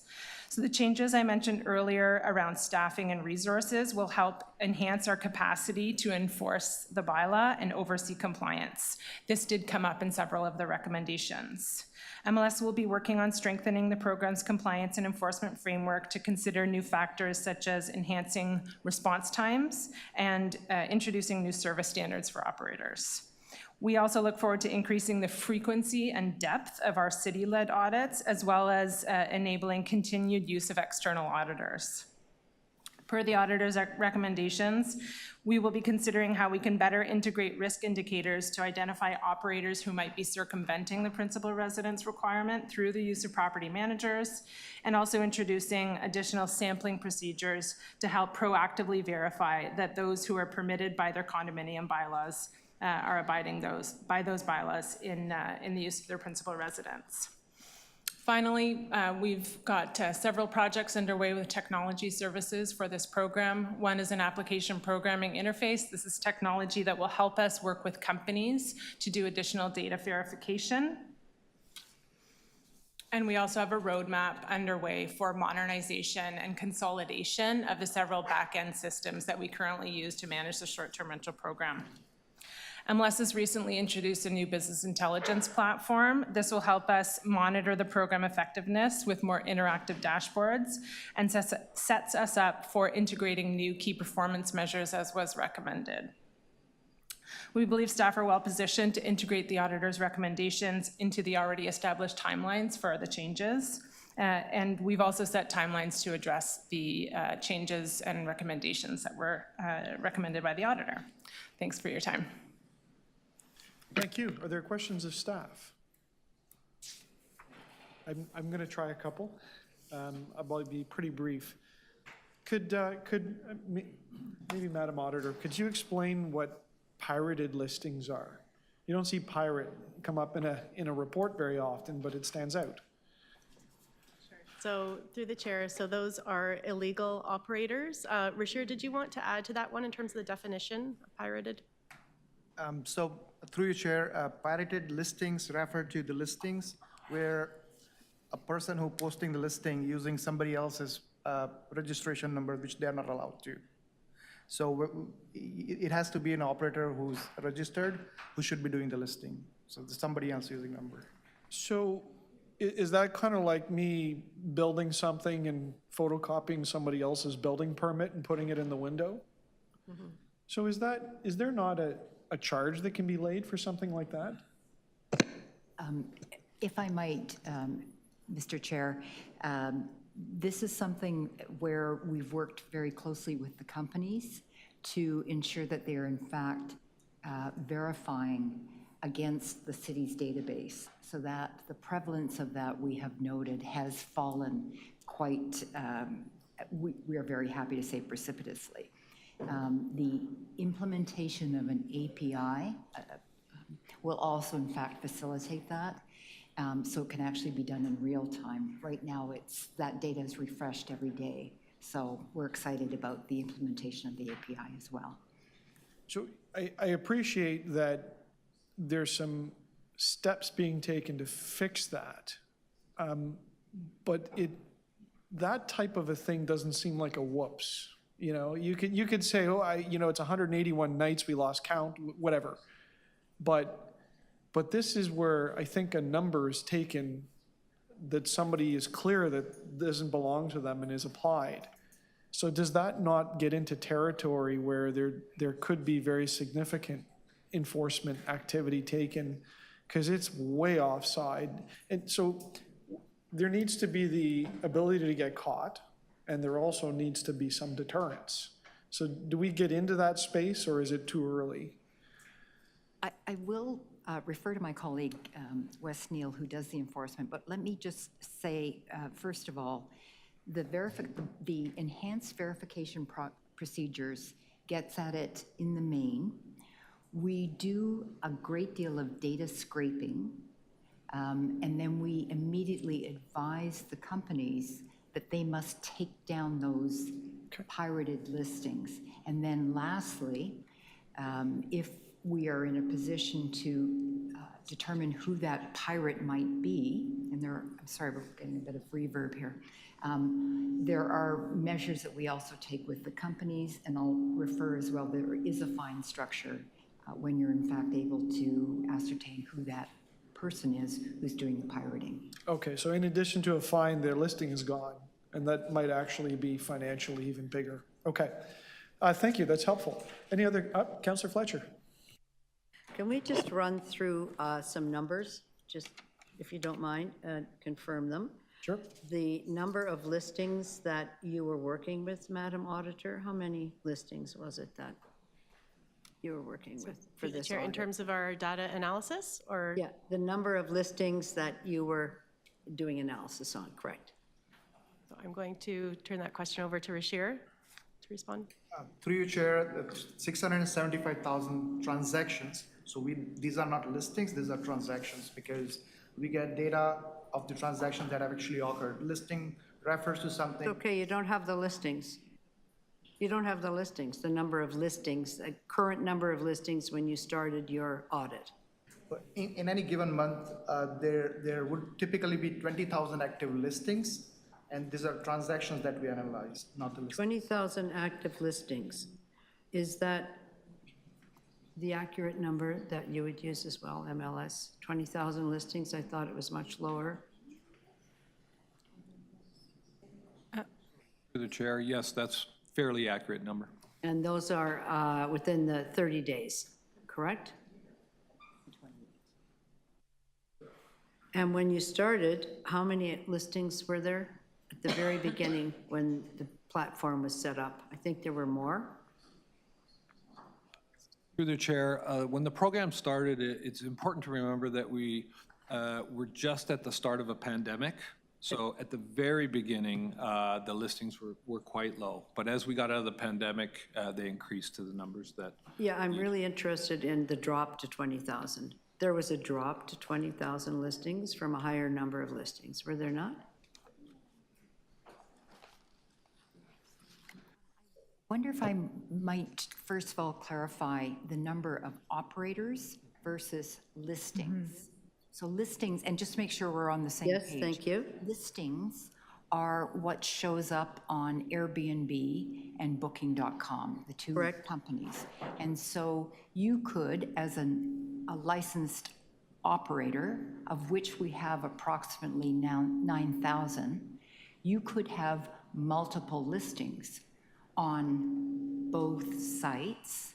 You could be listing your entire unit plus additional rooms and have a variety of ways in which your listing comes up. So it is, does that align with your understanding? Yes, I do. Okay. That's fine. I'm really looking for the number that moved outside the 30 days, what that number was when it was clear 30 days and then there was certain number of listings, operators that moved outside the 30 days and have a longer term listing. Thank you. Doesn't get caught. What Great number is question. that? Over to my colleague Ginny. Yeah, thank you. Our findings in collaboration with some research from McGill noted that approximately between 3,800, around 3,800 listings would have moved to the long-term market as a result of the short-term rental regulations in the city. Okay. And when you set up your KPIs, what are your plans for KPIs? Do you have what's your list of KPIs that you're going to be working with? Or can you provide those? Is this going to council, Mr. Chair? Yeah, that might be helpful to, since you say you're going to have them, what are they? You should know. Or does the auditor know? So through the chair, we made a recommendation to develop KPIs, so I don't know if that work has started yet. I understood from the presentation for management that they're already developing them, so that would be. To management then on that. Speak to that through the chair. We do have a small number of KPIs already in place. We'll be looking to enhance those and be able to track them in real time with the new system that I had mentioned. We'd be certainly happy to provide more information on that. We also make our program registration data and KPIs that we do track available through the open data platform and our website. Which, yeah, okay. I've tried to go on open data. It's very hard. Just the auditor, did you not make suggestions for KPIs? What are the KPIs in other areas that have these types of listings? Did you review that? Did you make any recommendations? So through the chair, no, we had conversations about KPIs. We haven't made specific recommendations in terms of the actual KPIs, but that in general, there needs to be some that are focused on outcomes to measure the success of the program, the effectiveness of the program. Did you do a scan of other jurisdictions and their KPIs for short-term rental listings? Through the chair, Rashir, can you answer that one, please? Through the chair, we did look at different jurisdictions, but because short-term rental regulations are fairly recent, so, in different jurisdictions, we are finding they're still. No, it's really hard to hear you because you're sharing that microphone. So if you don't mind speaking into it directly, that would be helpful. Sure. So we looked at other jurisdictions, but, Short-term rental regulations are fairly recent. So other programs that we looked at, they did not have any, specific ones that they publicly report on. What did you look at? Where? We looked at New York, we looked at Ottawa and Mississauga. They may have internal KPIs, but not something that they publicly report on. So you're unable to ask directly to different jurisdictions about their KPIs then? We did not, as part of the audit, we did not contact the jurisdictions. You did not contact, you just looked at their websites? Yes, we reviewed their staff reports or whatever publicly was available, and there was not much that we could find. Okay. Councillor Fletcher, can I give Councillor Oh, Nunziata look a at chance? that, I'm at 6 minutes. Hey, sorry. Back I'm to going another to, just round. quickly, I do have to step out, but I'm going to release the BIAs in Okay. case you get past me there. Thank you. Okay. Councillor Nunziata? Yeah, I don't know if this question was asked when I was out of the room, but the auditor, when you made your presentation, you mentioned that, and I can't remember the percentage of tenants that registered that didn't get permission from the condo owner, correct?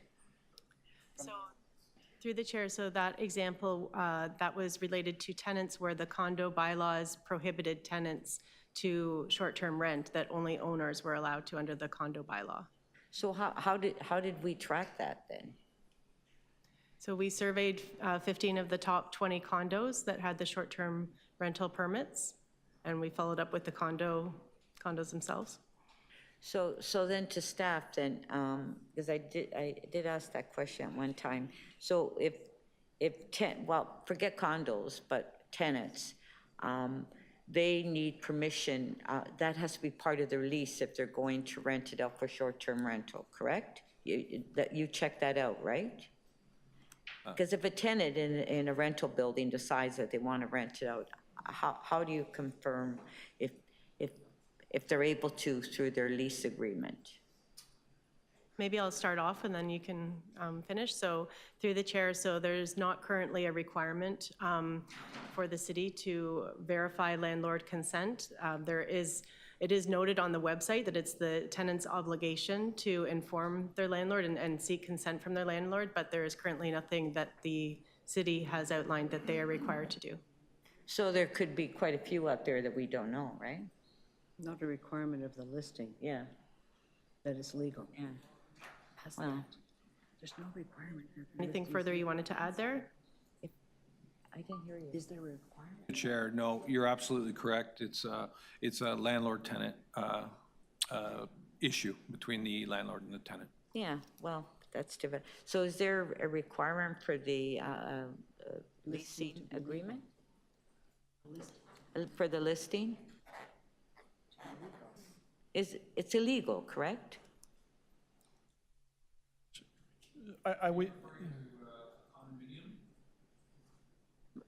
Condominiums have their own declarations that they'll actually put in that it's not required or they don't allow it. And then the city will receive a copy of that declaration. We'll ensure that a building like that doesn't allow it, that they do not get a permit.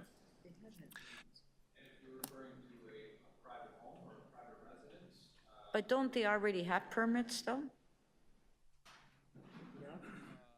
There's 9,000 permits in the city of Toronto right now.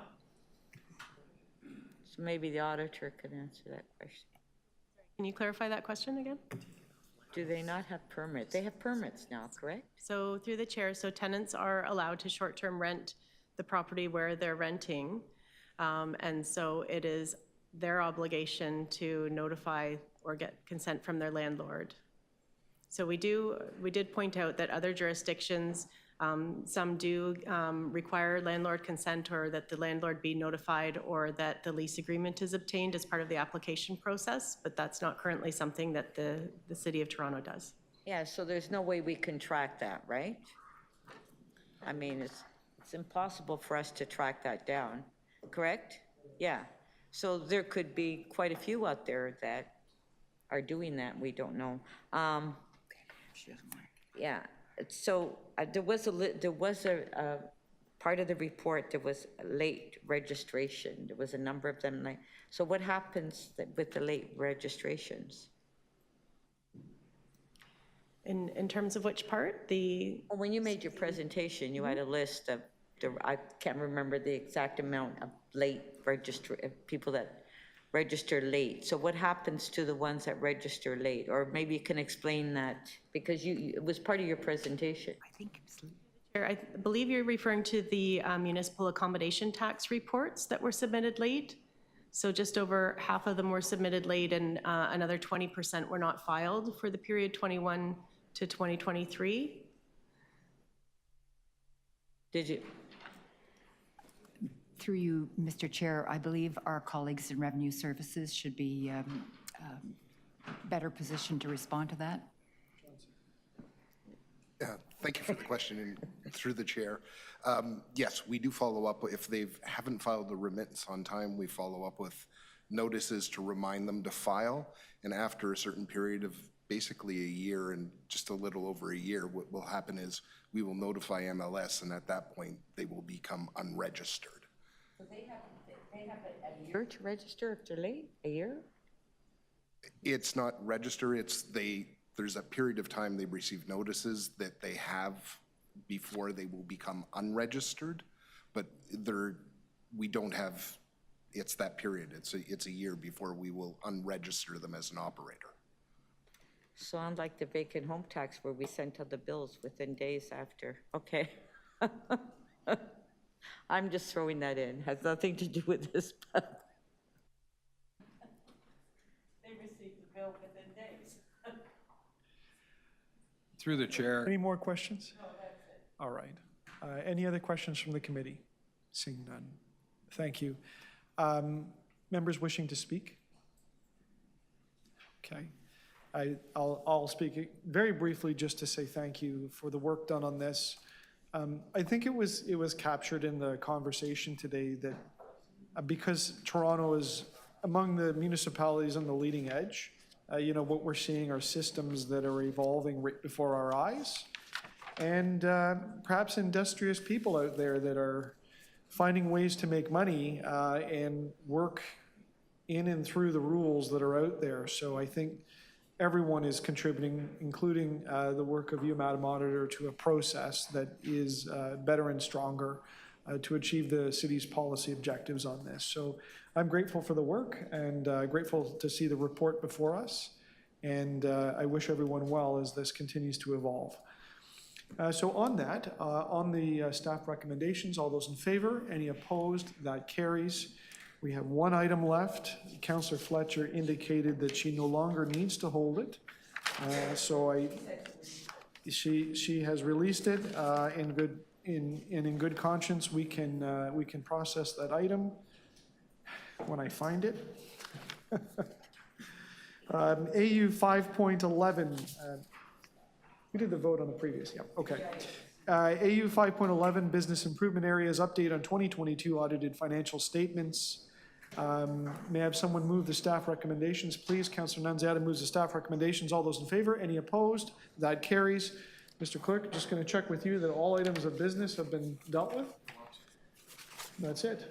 Well, very, very good. Thank you, everybody. The meeting is adjourned. Did you move the last one? Councillor Nunziata.